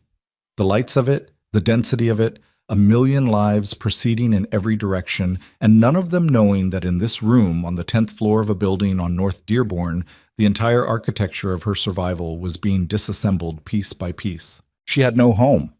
She had a father facing fabricated criminal charges. She had an attorney being publicly discredited. She had a dossier in enemy hands containing her most private wounds. She had a document she'd signed that could be used to paint her as complicit in fraud. And she had a man who'd helped her, whose help was now the weapon aimed at her. Marcus had not missed a single angle. 7 years of watching her, and he'd missed nothing. She turned around. Vivian and Dante were both looking at her, waiting, she understood, to see what kind of person she was when everything was gone. When there was nothing left to protect and nothing left to lose, and the choice was between retreating into whatever safety remained, which was very little, or doing the thing that frightened her more than any of the rest of it, she looked at Dante. "The federal investigation. Your contact there. Can you use it?" He frowned slightly. "Use it how? You said you had a contact at the federal level, dormant. If you activate that contact, if you go to them directly, what happens to the investigation against you?" "It depends on what I bring them," he said slowly. "What if you brought them everything?" Elena said. "Not just the financial records on Marcus. You, your operation, full cooperation. You give them Marcus and you give them yourself." The room went very quiet. Dante looked at her for a long time. "That's not a small thing you're asking," he said. "I know what I'm asking," Elena said. "I'm asking if you're willing to burn your own operation to the ground to end this." She held his gaze. "Because Marcus is betting that you're not. He's betting that you have too much to lose on your own side to go all the way. He's betting that everyone in this room has something they won't sacrifice." She paused. Are you willing to burn your own operation to the ground to end this?" The sentence hung in the room like smoke. Dante didn't answer immediately. He stood up from the chair, not agitated, not pacing, just standing, because the weight of what she'd asked required him to be vertical. He walked to the window and stood beside Elena and looked out at the same city she'd been looking at, the same lights, the same density of lives proceeding in every direction. Vivian didn't move, didn't speak. She understood, with the instinct of a woman who'd sat in rooms where large decisions got made, that this moment didn't belong to her. 14 months, Dante said finally, not to Elena, to the window. "I built something that took 14 months," People I work with, they trusted me with decisions. Some of them are going to face consequences if I cooperate fully. I know, Elena said. I'm not saying no. He turned and looked at her. I'm saying I need you to understand what you're asking. It's not just me burning, it's people connected to me. And my father is 71 years old and facing handcuffs on charges your target manufactured, Elena said.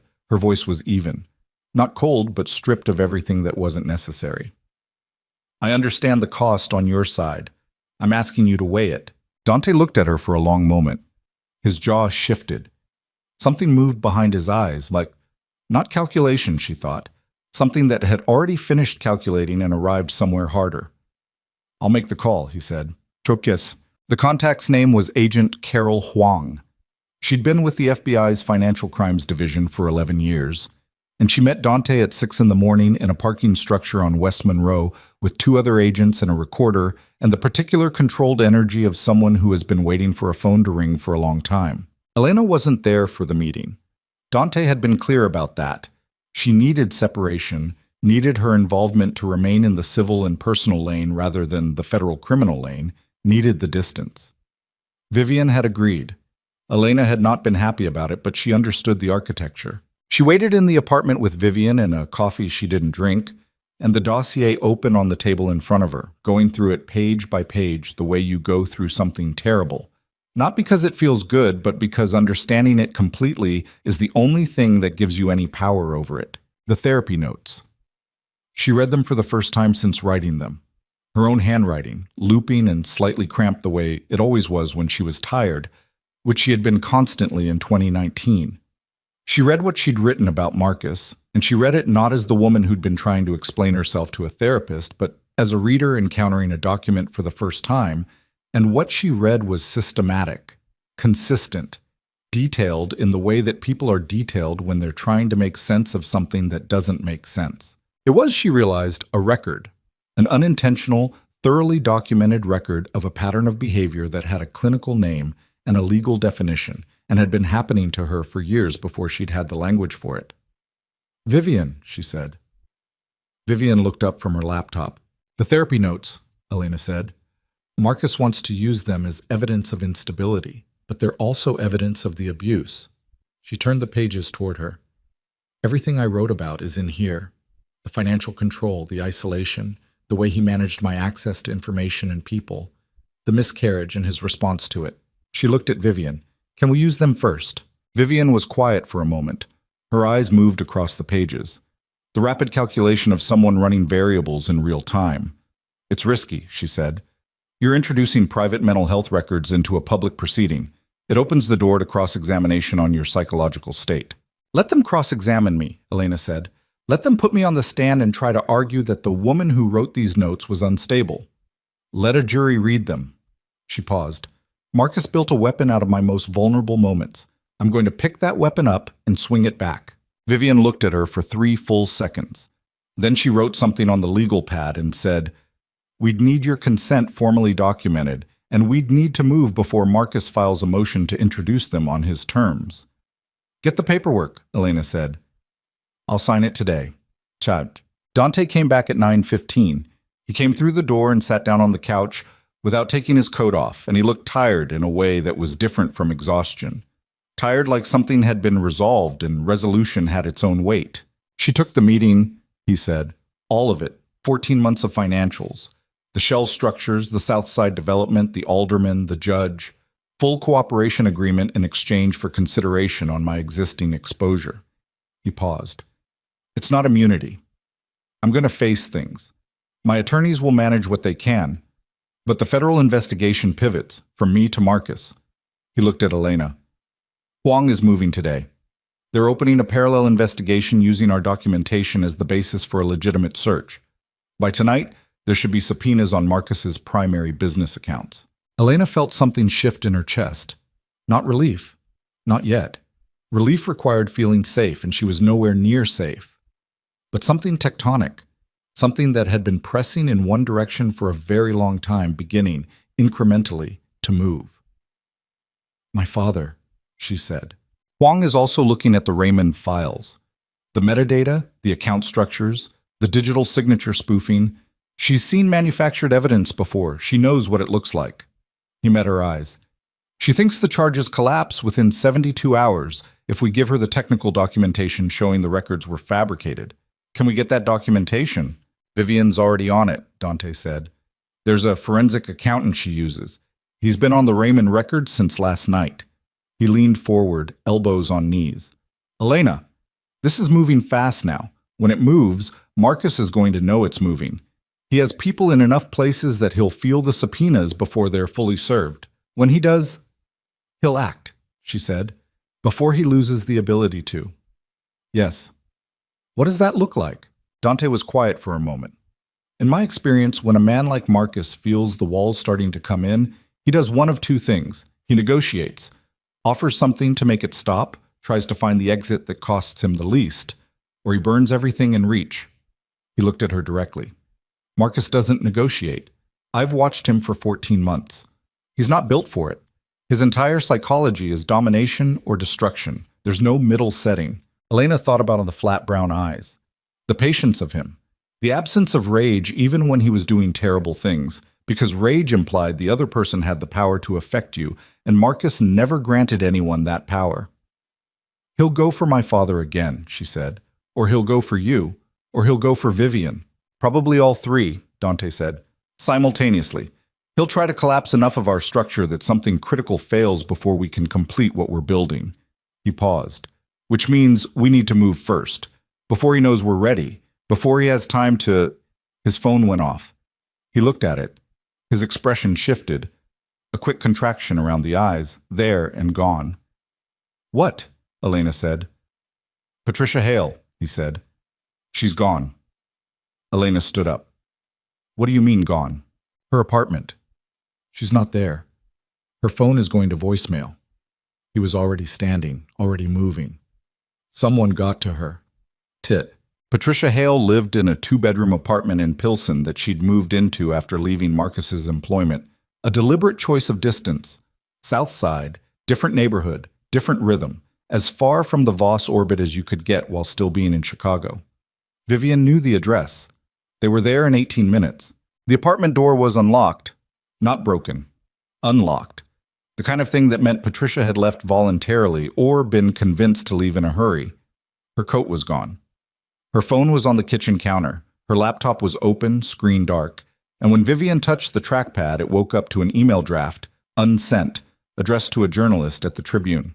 Elena read it over Vivian's shoulder. It was 3 paragraphs, direct and specific in the way of a person who had decided to stop being careful. It named Marcus. It named dates. It named a specific incident in a conference room on the 14th floor of the Voss Development headquarters.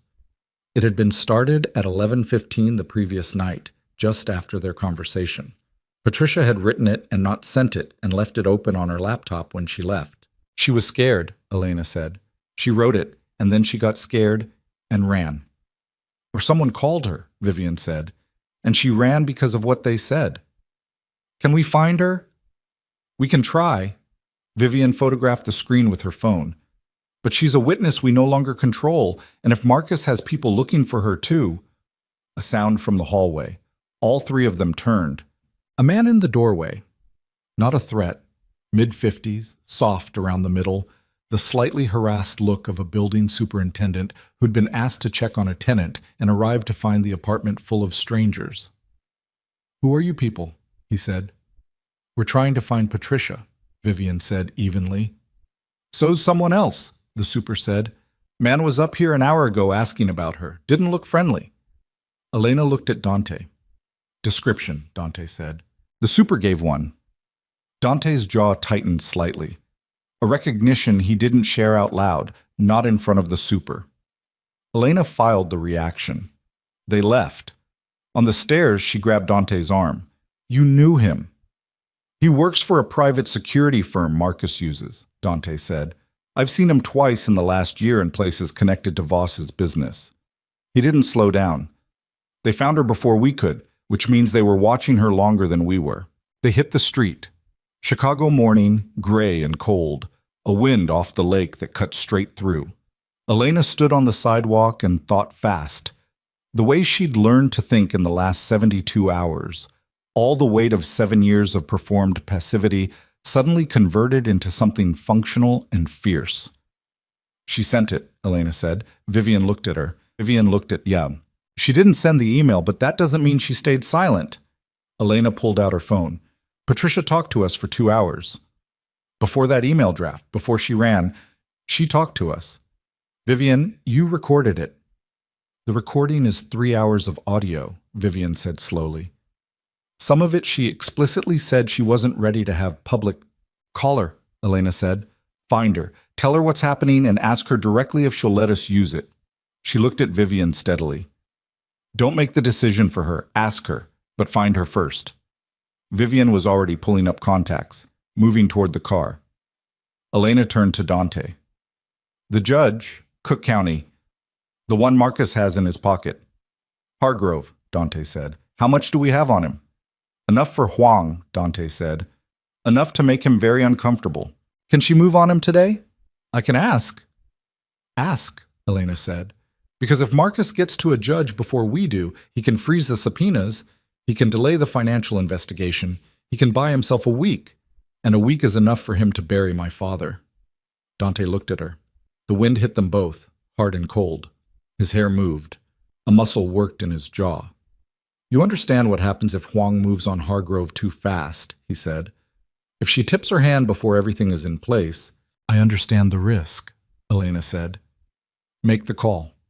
He held her gaze for one more second, then he put the phone to his ear. The press conference Marcus called was at 2 in the afternoon. The Voss Development boardroom, 36th floor, with a view of the lake behind him and 3 attorneys flanking him, and a statement prepared by people who were very good at making terrible things sound reasonable. Elena watched it on her phone from the back of Vivian's car, parked outside the courthouse where Richard Paulson was in a room with Raymond's attorney and 2 federal agents who were, according to Vivian's last update, finding the fabricated records considerably less defensible under forensic scrutiny than Marcus had presumably hoped. On screen, Marcus stood at a podium looking the way he always looked, contained, certain, the architecture of confidence so thoroughly built into his posture that it was almost impossible to see it as construction rather than nature. I want to address the situation involving my wife with the directness and care that she deserves, he said. He had his concerned husband face on. Elena had seen it before, deployed at parties when someone asked after her, deployed when her father called and Marcus answered the phone, a face she had once believed. Elena is experiencing a significant mental health crisis that has been developing for some time. I have been working, privately, to support her through this. I had hoped she would accept the help I arranged. I remain hopeful. A reporter called out, Mr. Voss, regarding the federal, I will not be taking questions today, Marcus said. Smooth, patient. I am focused on my wife's well-being. I ask that the press extend to our family the privacy it deserves during a painful time. He stepped back from the podium before anyone could push further. Elena looked at the screen, at the performed concern on his face, at the careful use of privacy and family and well-being, words that had been selected by professionals to activate specific emotional responses in people who didn't know him. She turned the phone off. Vivian, she said. Vivian beside her was typing. I'm watching it. Patricia, I found her, Vivian said. Her voice was different, controlled but carrying something beneath the control. She's at a friend's apartment in Rogers Park. I reached her 20 minutes ago. A pause. She'll do it. She wants to. She said, Vivian stopped typing. She said she's been waiting for someone to go first, that she'd be right behind. Elena closed her eyes for exactly 2 seconds. Let that land. Then, what do we have right now? Everything. Lay it out. Vivian turned in the seat to face her. Patricia Hale, audio-recorded testimony, willing to appear publicly. Financial forensics on the Raymond fabrication, 70% complete, enough for Huang to challenge the charges. Dante's financial documentation now in federal hands, triggering a legitimate investigation. Subpoenas on 3 of Marcus's primary business accounts, served within the last hour. She paused. Judge Hargrove received a visit from 2 federal agents 45 minutes ago. He has not, as of yet, taken any action to interfere with the investigation. And the dossier, Elena said, the one Marcus built on me. We filed a motion documenting the illegally obtained private records. The therapy notes we're introducing on our own terms before he can. Medical records from the miscarriage are included as evidence of emotional harm during the marriage. Vivian's voice was steady. The document you signed, the fraudulent transfer. I've built a case around the pattern of signature misuse. 7 instances total where your signature appears on documents you had no meaningful understanding of. That's not complicity. That's a pattern of predatory manipulation. Elena nodded, taking it in, holding it. There's one thing left, she said. Vivian waited. Marcus gave that statement 20 minutes ago. He still thinks he controls this. He thinks he's managing the timing. Elena looked out the window at the courthouse steps, at the ordinary people going in and out with their ordinary legal problems. A city full of people navigating systems that were supposed to be neutral, and sometimes were. He needs to know he's lost before he tries something worse. Elena, not a statement, not a press conference. She looked at Vivian. I need to talk to him directly. One conversation, in person. That is a terrible idea, Vivian said immediately. I know. He will use anything you say. He will record it. He will... I know. Elena looked at her. Set it up. Neutral ground, public location, both of us know it's being recorded. Tell his attorneys. Full transparency. She paused. He'll agree, because his attorneys will tell him it's an opportunity, and because Marcus has never been able to resist the chance to look me in the face and feel like he's winning. Vivian stared at her for a long moment. You're going to tell him what we have, Vivian said slowly. I'm going to show him what he's already lost, Elena said. And I'm going to give him one chance to make this easier on himself. Not because I'm feeling generous, because if he panics and destroys evidence before the federal subpoenas are fully executed, we lose things we need. And if he doesn't take the chance, then he doesn't, Elena said. And we bury him anyway. The hotel bar was on the lobby level of the Langham, neutral in the way that expensive places are neutral. Too polished for anyone to feel entirely at home, which made it even ground. Elena arrived first. She sat at a corner table with a clear sightline to the entrance and an exit behind her and a water glass she didn't touch. And she sat with her hands flat on the table and her breathing slow and her mind very quiet in the way it went quiet now when things were at their most serious. She dressed carefully. Not armor, not the performing wife gown of the anniversary party. Dark jeans, a clean blazer, her own hair. Herself, as close to herself as she'd been in years. Marcus arrived 8 minutes late. His 2 attorneys waited near the entrance. He'd come alone to the table, which surprised her until she understood it didn't. This was personal. Whatever else it was, this was personal, and Marcus didn't share personal things. He sat down across from her and looked at her with those flat brown eyes, and for a moment neither of them said anything. You've been busy, he said finally. Yes, she said. You have help. Yes. Moretti. Not a question. His jaw shifted. The one tell he had. That small movement. You know what he is? I know exactly what he is, Elena said. I also know what you are. And right now the federal government is learning it too. She kept her voice even, conversational. Your primary accounts have been subpoenaed. Your financial structures in the South Side development are being mapped by people who know how to read them. Judge Hargrove had a visit this morning that he found very uncomfortable. She paused. The Raymond case falls apart in 48 hours. The forensics are already done. Marcus was very still. Patricia Hale is going to speak publicly, Elena continued. Tomorrow, I expect. There are 2 other women behind her.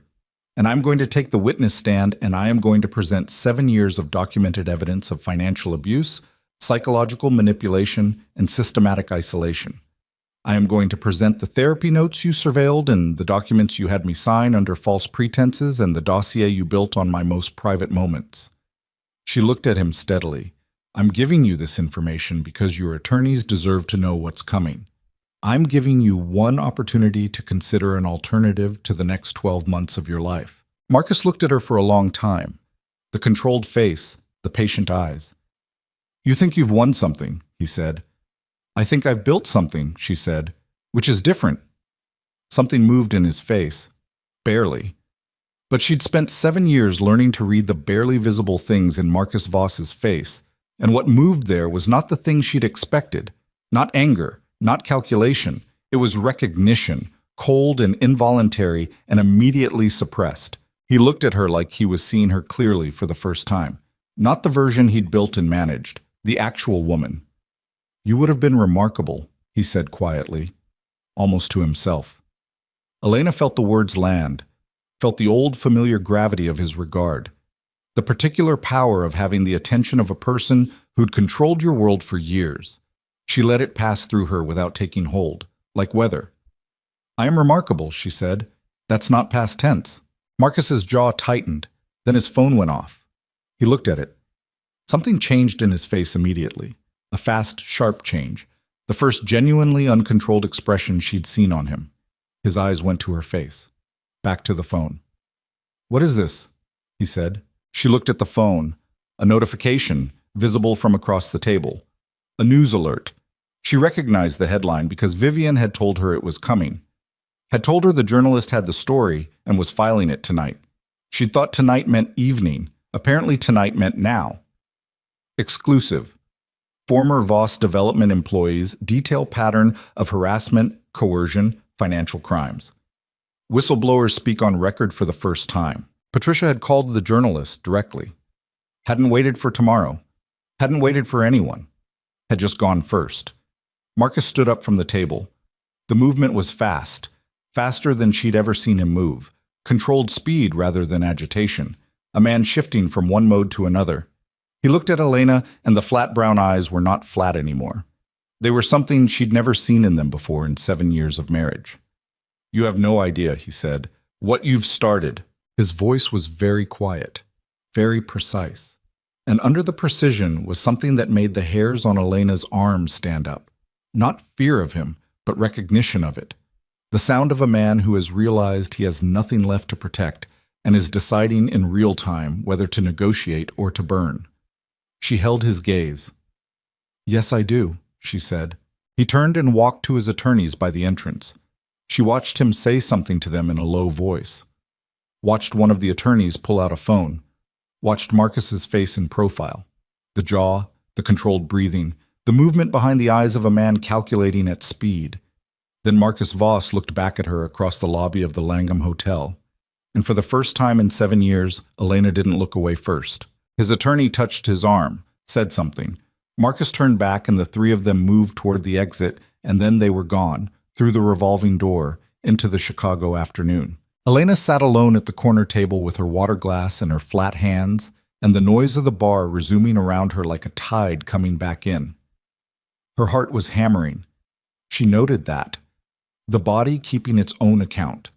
She'd been steady and clear through the whole conversation, and her heart had hammered through every second of it. Her phone lit up on the table. "Vivian," she answered. "He's moving," Vivian said. No preamble. His attorneys just filed an emergency motion in Cook County. They're trying to get a judge to freeze Huang's subpoenas on procedural grounds before end of business today. A pause.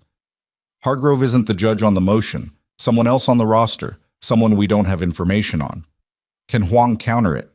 She's trying, but if the freeze goes through, even temporarily, how long would it take? The hearing is in 40 minutes. Elena was already standing. Where? Daly Center, courtroom 1703. Elena was moving toward the exit before Vivian finished saying it, through the revolving door and into the cold Chicago afternoon, wind off the lake hitting her full in the face, and she was running now. Not metaphorically, actually running, heels on the wet sidewalk, her blazer open, and the cold tearing through it, running toward a courthouse 40 minutes away. And 40 minutes, that might be the difference between everything holding together, and she made it to Daly Center in 31 minutes, not running the whole way. She'd flagged a cab on Wabash and sat in the back seat with her hands pressed flat on her thighs and her breathing deliberate, the way you breathe when panic is available and you're choosing not to use it. The driver said something about traffic. Elena didn't hear it. She was watching the clock on her phone and doing the arithmetic of it, the cold calculation of whether 31 minutes was enough or whether the thing she'd built over the past 72 hours was about to get dismantled in a courtroom she hadn't known existed an hour ago. Vivian was on the steps when the cab pulled up. Not pacing, standing very still with her phone to her ear and her other hand in a fist at her side, which Elena had learned was Vivian's version of pacing. "He withdrew it," Vivian said, the moment Elena reached her. Elena stopped. "What?" 20 minutes ago. Marcus's attorneys filed a withdrawal of the emergency motion. Vivian lowered the phone. Her expression was not relief exactly. It was the controlled version of relief. The face of someone who knows that one threat receding doesn't mean the war is over. "I don't know why. Huang thinks Marcus got counsel that told him the motion would backfire, drawing attention to the subpoenas in open court, creating a public record of his attempt to interfere." She paused. "Or he made a strategic decision to abandon the legal interference and move to something else." "Something else," Elena said. "I don't know what yet." Vivian looked at her. "But Marcus Voss doesn't withdraw from anything without a reason. He doesn't retreat. He redirects." Elena stood on the courthouse steps in the cold and thought about the look on his face in the Langham bar. The look that had come after the news alert, not anger, not the controlled patience she'd lived alongside for 7 years. Something rawer than either. The look of a man whose calculation had hit an answer he hadn't prepared for. "Where is he now?" she said. "His attorney's office as of 40 minutes ago." Vivian pocketed her phone. "Huang has people watching. If he moves in any direction that touches the financial investigation, she'll know." A pause. "The Raymond case, the forensics came back. Full report. The fabrication is comprehensive, but it cracked under scrutiny. Metadata inconsistencies, software fingerprints that don't match Raymond's firm's systems, transaction timestamps that contradict server logs from the actual firm." Vivian looked at her steadily. "The charges against your father collapse. His attorney is filing the motion this afternoon. Raymond should be clear by tomorrow morning." Elena heard it, held it for a moment without moving. Her father, his kitchen. The dried tracks of tears on his face, and the way he'd straightened up when she came in because he was still, even frightened in 71, trying to be her father. "Okay," she said. Her voice came out slightly uneven. The first time in 3 days. She pressed her lips together and got it back. "Okay, what's left?" "Patricia's story broke an hour ago," Vivian said.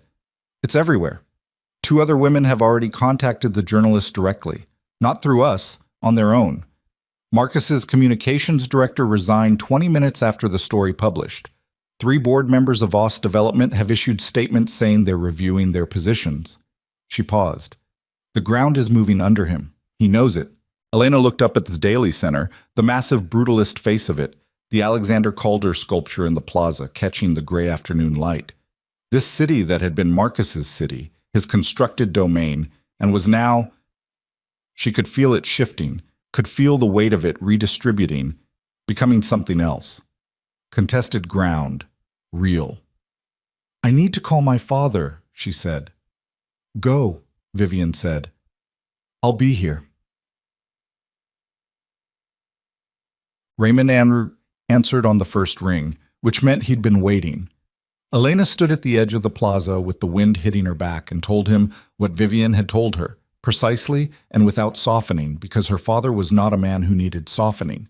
He was a man who needed accuracy. He listened without interrupting. When she finished, he was quiet for a moment.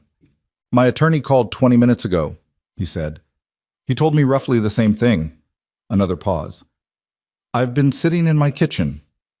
"I know. I planted the winter garlic yesterday morning," he said, "before those men came. I was in the garden, and then I came inside, and they were at the door." His voice was steady, but she could hear what was underneath it. The particular exhaustion of a person who has spent 36 hours being afraid and is now releasing the fear slowly, like pressure from a valve. "I kept thinking about the garlic, whether I'd covered it right." Elena almost smiled. "Almost." "Did you?" "I think so," he said. "I'll check tomorrow." She stood there in the wind, phone to her ear, and let herself feel it. Not all of it. Not the full accumulated weight of the past 72 hours and the 7 years before them. Just this. Her father in his kitchen thinking about his garden.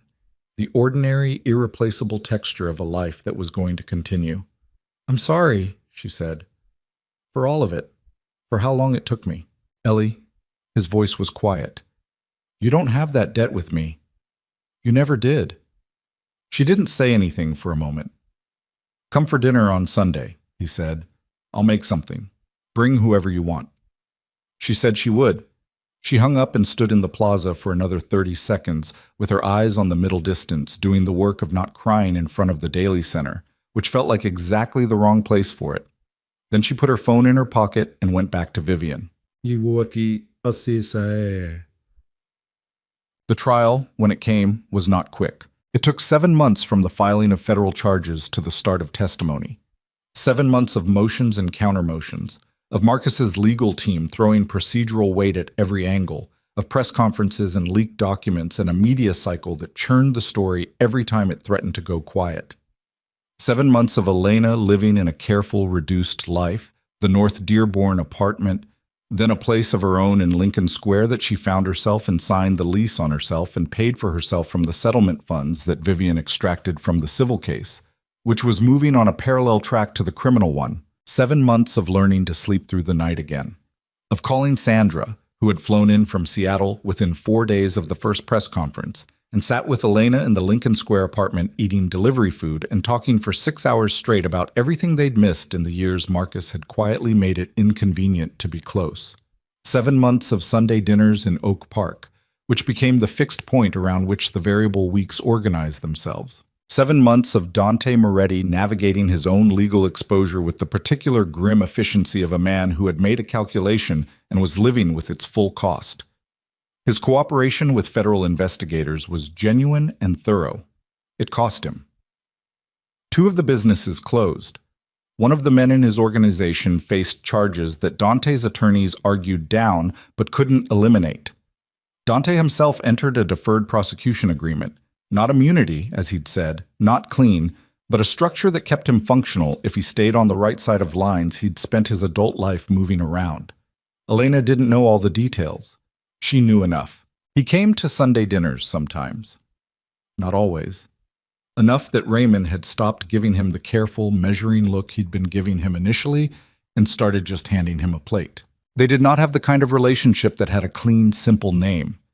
What they had was something that had grown in strange conditions, pressure and proximity, and the specific honesty of people who had seen each other at their most stripped down and kept showing up anyway. Some evenings they sat in her apartment and talked for 3 hours, and he left at midnight, and neither of them pushed it further than that. Some evenings she felt the exact shape of what was between them, and it frightened her in a way that was entirely different from the kind of fear she'd spent 7 years living inside. Because this one was about something she might actually want. She was not ready for it yet. She knew that. And Dante, whatever else he was, understood timing in the way of someone who had spent a long time learning to wait. The courtroom on the first day of trial was packed. Elena sat in the gallery with Vivian and Richard and watched the proceedings with the focused attention of someone who had put everything they had into what was happening in that room and was now at the mercy of whether it held. Federal prosecutor, 41, former public defender, a woman with the kind of courtroom presence that came from years of fighting uphill. Marcus's defense team, 3 senior partners and 2 associates, suits that cost more than most people's monthly income, the architecture of certainty. And Marcus at the defense table, looking the way he always looked, contained, certain, dressed in the quiet authority of a man who had spent 30 years constructing a self that would hold under scrutiny. She watched him sit down, watched him arrange his papers, watched him speak briefly to his lead attorney with the calm of a person conducting a business meeting. She thought about the man she had married, the version of him that had existed, briefly and possibly genuinely, in the early years, or perhaps more accurately, the version of him she had believed in during the early years, which was not the same thing. She thought about 27-year-old Elena in the Wicker Park apartment, working 60-hour weeks and arguing with clients and staying up too late, and the particular hunger she'd had then for certainty, for someone who knew what they wanted and moved toward it without second-guessing. She had confused that hunger for love. She had confused his certainty for safety. She had spent 7 years paying the cost of those confusions. She did not hate him. That surprised her still, sometimes, at odd moments. The absence of hatred. What she felt toward Marcus Voss was something cooler and more complete than hate. She felt the precise, unambiguous clarity of a person who has finally seen a thing for exactly what it is and cannot be made to unsee it. That clarity did not require hatred. It required only that she stay in her seat and let the truth be spoken and trust that the structure they'd built would hold. Patricia Hale took the stand on the fourth day of testimony. She wore a dark blue suit and her hair pulled back, and she sat in the witness chair with the careful posture of someone who has been frightened for a long time and has decided, with deliberate effort, to stop letting the fear govern her body. Elena watched her from the gallery and felt something she couldn't fully name, kinship maybe, the specific recognition of a woman watching another woman do the thing that costs the most. Patricia's testimony was 2 hours. She spoke in full sentences. She did not cry, though there were moments where the effort of not crying was visible in her face, a tightness around the jaw, a particular steadiness of focus that was its own kind of bravery. She detailed 5 specific incidents. She named dates and locations and words that Marcus had said. She described what happened after, the legal machinery that had descended on her when she'd tried to report, the document she'd signed under pressure in a conference room with 2 attorneys present and no one on her side. Marcus's defense attorney cross-examined her for 90 minutes. Implied motive, implied fabrication, implied instability. Patricia answered each question directly and did not get angry and did not get rattled, and at the end of it, she was exactly where she'd been at the start. Credible, clear, and present. 2 other women testified in the following 2 days. Their stories were different in detail and consistent in pattern. The pattern was the thing. Patterns were what prosecutors loved and what defense teams feared most, because a pattern transformed isolated incidents into evidence of a method, a deliberate and repeated exercise of power against people who didn't have the resources to resist. The financial testimony came after. Forensic accountants, federal investigators, a former business partner who had been, in Dante's phrase, persuaded to cooperate, a man named Gerald Fitch, who had spent 3 years in Marcus's orbit before extracting himself, and who described in careful technical language the structure of the shell accounts and the redirected Southside housing funds and the flow of money between Marcus's legitimate and illegitimate operations with the defeated precision of someone testifying about their own bad choices as much as someone else's. Elena had reviewed all of this testimony in preparation with Vivian. She knew the shape of it, but hearing it in the courtroom, hearing the pieces assembled in sequence, watching the architecture of Marcus's corruption rendered in public language in front of a jury of 12 people who had no stake in protecting anyone, it was different from knowing. It was the difference between understanding something intellectually and feeling it in your body as true. She took the stand on a Thursday. She'd slept 6 hours the night before, which was better than she'd expected. She'd eaten breakfast, toast, fruit, the practical fuel of it. She'd dressed in the same gray she'd worn to the first press conference, because gray still felt right, still felt like the color of a person becoming something rather than someone who had already arrived. The prosecutor walked her through the chronology, the marriage, the early years, the systematic dismantling of financial independence. She answered each question with the precision she and Vivian had practiced, and the authenticity that couldn't be practiced, because the events were real, and they lived in her body, and no amount of preparation could make them not real. But preparation meant she didn't get lost in them, didn't drown, kept the thread of her own voice through every dark room of the past 7 years. She talked about the miscarriage. Her voice stayed level. She could feel the jury, couldn't look at them directly, but could feel the quality of attention in the room changing, the particular density of silence that gathers when people are genuinely listening. She talked about the documents she'd signed. The attorney explained their significance, and she described the circumstances of each signing, the timing, what Marcus had told her, what she'd believed. She talked about the years of small corrections and the isolation and the way a life could be taken apart piece by piece so slowly that you didn't feel each individual piece leaving until you found yourself one night in a hotel bathroom with no coat and no phone and nowhere to go. The defense cross-examination took 4 hours. They tried the mental health angle. She answered steadily. They tried the document, the fraudulent transfer, her signature. She described the circumstances with Vivian's framing. 7 documented instances of her signature being obtained under false pretenses, establishing a pattern of manipulation rather than complicity. They tried Patricia Hale, suggested Elena had coordinated the witnesses, manufactured a narrative. Elena said that the women had come forward independently and that the consistency of the accounts was not the product of coordination, but of Marcus's consistent behavior. They tried finally Dante Moretti.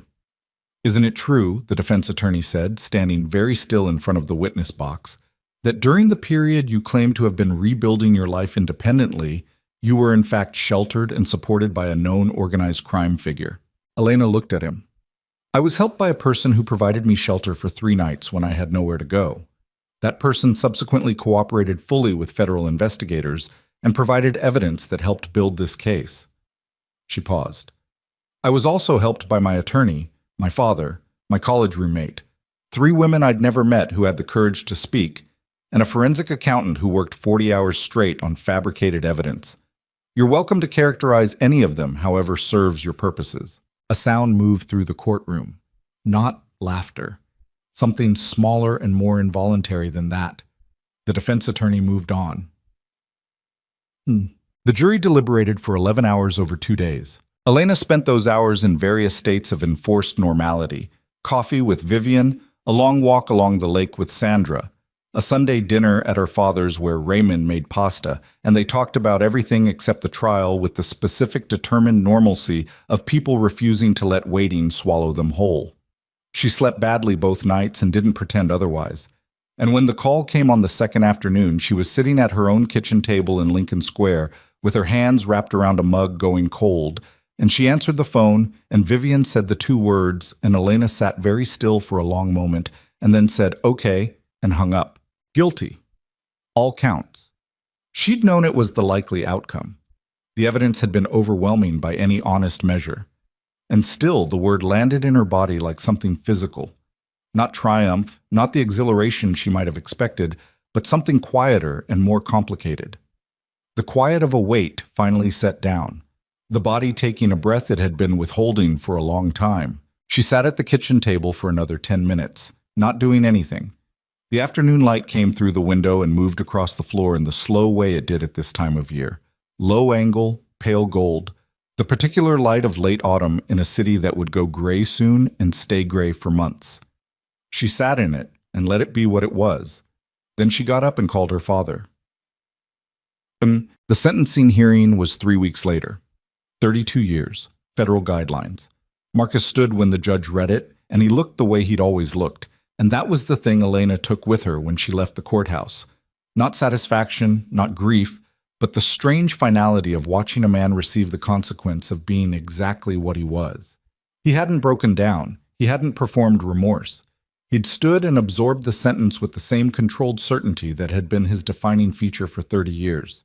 And she thought that was, in its way, the most accurate ending for him.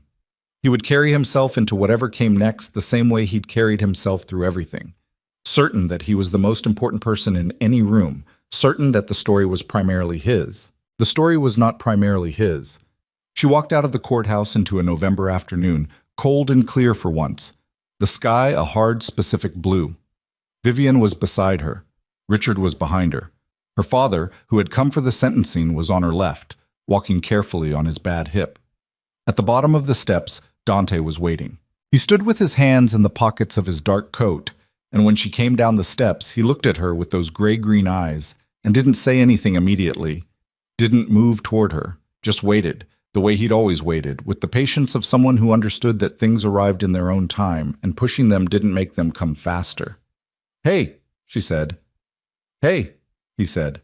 She stood in front of him on the sidewalk with the November air between them and the city going on in every direction, and the weight of the past 8 months behind her like a country she'd crossed on foot.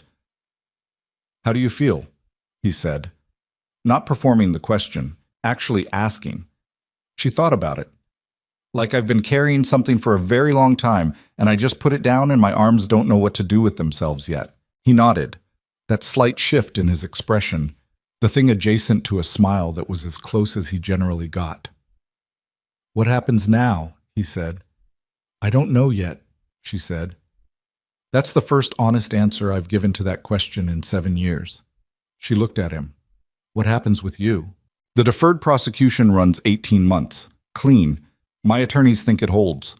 He paused. The South Side development. I'm working with the city on a restoration of the original project. The families who were displaced. It'll take 2 years, maybe 3. There's a non-profit structure involved. A beat. It's slower work than I'm used to, less...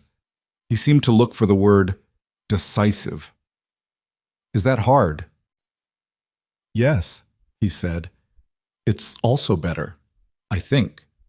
He said it like someone who was still arriving at the conclusion, not someone who'd already made peace with it. She looked at him for a moment longer, at the jaw and the eyes and the weight he carried, the specific gravity of a man who had done damage in his life and was doing the difficult arithmetic of amends without pretending the math came out clean. She recognized it. She was doing her own version of the same arithmetic. My father wants to know if you're coming Sunday, she said. Something shifted in his face. The actual smile this time, brief and slightly crooked. Yeah, he said. I'll be there. The foundation took another 6 months to build properly. Vivian was on the board. Sandra joined remotely from Seattle and flew in for the launch. Patricia Hale became the first director of the legal services arm. Her particular understanding of what it meant to be in a room without anyone on your side, giving her an authority in that role that no credential could have provided.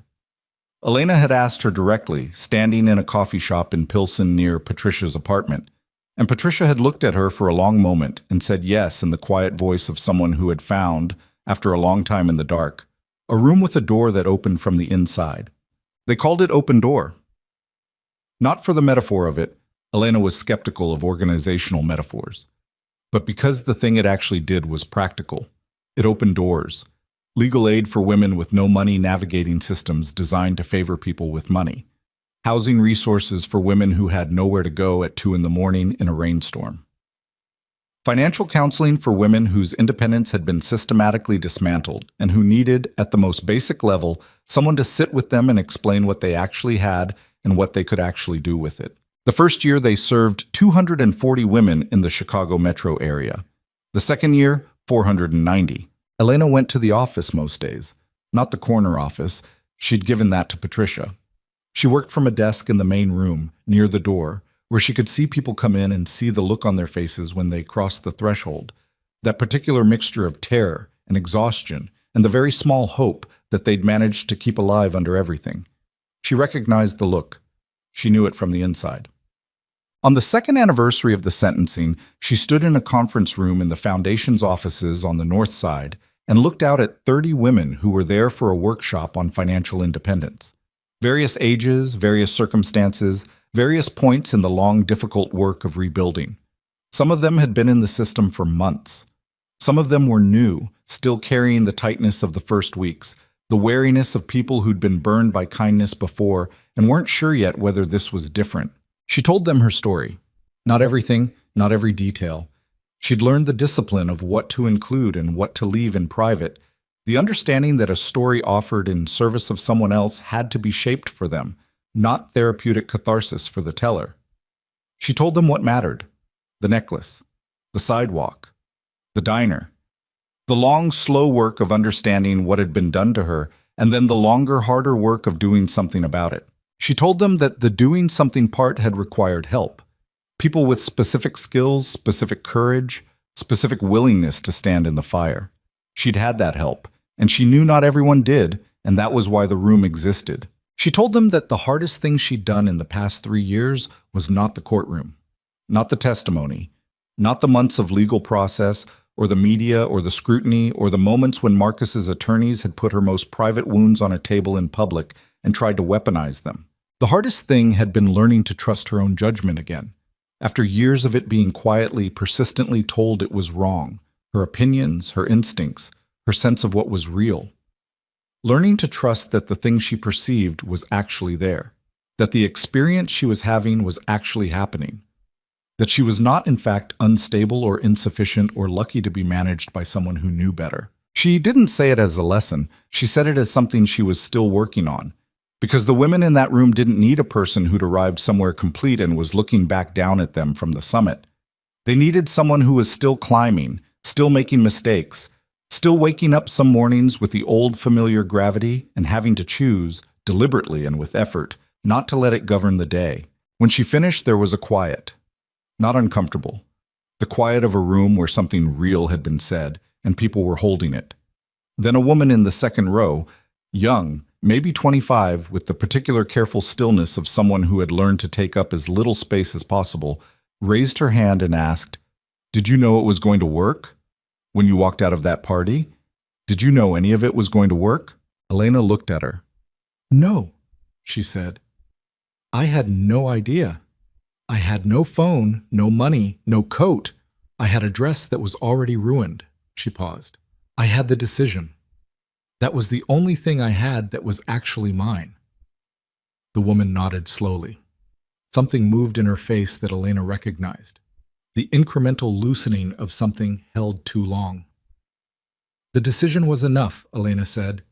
"It turned out to be the only thing that needed to be enough." She drove to Oak Park that Sunday, parked on the street in front of her father's house, and sat in the car for a moment looking at the kitchen window, lit up yellow in the early evening dark. The vegetable garden along the side of the house, dormant now in November. The winter garlic under the soil doing its slow work in the dark. The front door unlocked, as always. Dante's car was already parked ahead of hers on the street. She sat looking at it for a moment. The complicated, ordinary fact of it. Someone else's car, parked in front of her father's house, on a Sunday in November. She got out. Inside, she could hear voices before she reached the door. Her father and Dante in the kitchen. The sound of something cooking. Her father's laugh at something. A real laugh. The laugh she'd been hearing for 34 years. Uncomplicated and full. She stood on the front step for a moment with her hand on the door and let herself have the moment. Not perform it for anyone, not document it, not run it through the lens of everything it had cost to get here. Just have it. The yellow light in the window and the voices inside and the cold November air and the particular feeling of being about to go through a door that she was going through by her own choice. In a life that was hers, toward people who were there because she'd let them be. She pushed the door open and went in. Her father looked up from the stove. "You're late." "I'm exactly on time," she said. She hung up her coat. The kitchen smelled like garlic and something in a pan and the old warm smell of that house, unchanged for 30 years. "What are we making?" "Your father is making pasta," Dante said from the table, where he was sitting with a glass of water and the look of a man who had been told to sit down and stay out of the way. "I have been informed my contributions are not required in this kitchen." "He tried to fix the sauce," Raymond said with dignity. "It didn't need fixing." Elena sat down across from Dante at the kitchen table. He looked at her. The gray-green eyes, the broken and healed jaw, the weight he carried that she'd stopped trying to subtract from him because it was part of what he was, and she'd come to understand that accepting a person meant accepting the full accounting, not just the entries you preferred. "How was the workshop?" he said. "Good," she said. "Hard. Good." She put her hands flat on the table. "There was a woman there who reminded me of myself. About 3 years ago." "What did you tell her?" "The truth," Elena said, "which is all I've got." He looked at her for a moment. Then he reached across the table and put his hand over hers, briefly, and took it back. The simple weight of it. Not possession, not rescue. Just presence, offered without requirement, warm and real, and nothing more complicated than that. Her father put a bowl on the table and told them to eat while it was hot. Outside, Chicago went on in every direction. The lights of it. The density of lives proceeding in 1,000 different registers, some of them burning, and some of them healing, and most of them somewhere in the long, complicated middle where most lives actually live. The city that had taken her in on the worst night of her life and given her a cracked sidewalk and a diner with bad coffee, and the particular darkness of a woman who had finally run out of ways to pretend. The woman in the midnight blue gown, barefoot in the rain, diamonds scattered across a ballroom floor. She was gone. In her place was someone who knew the weight of things and had chosen again and again to carry what was hers and put down what wasn't. Someone who had learned to distinguish between the two. Someone who had been saved by nothing except the decision, made once in the dark and then again every morning after, to keep going. Elena Hartwell picked up her fork and ate her dinner. The people she loved were around her. Outside it had started to rain,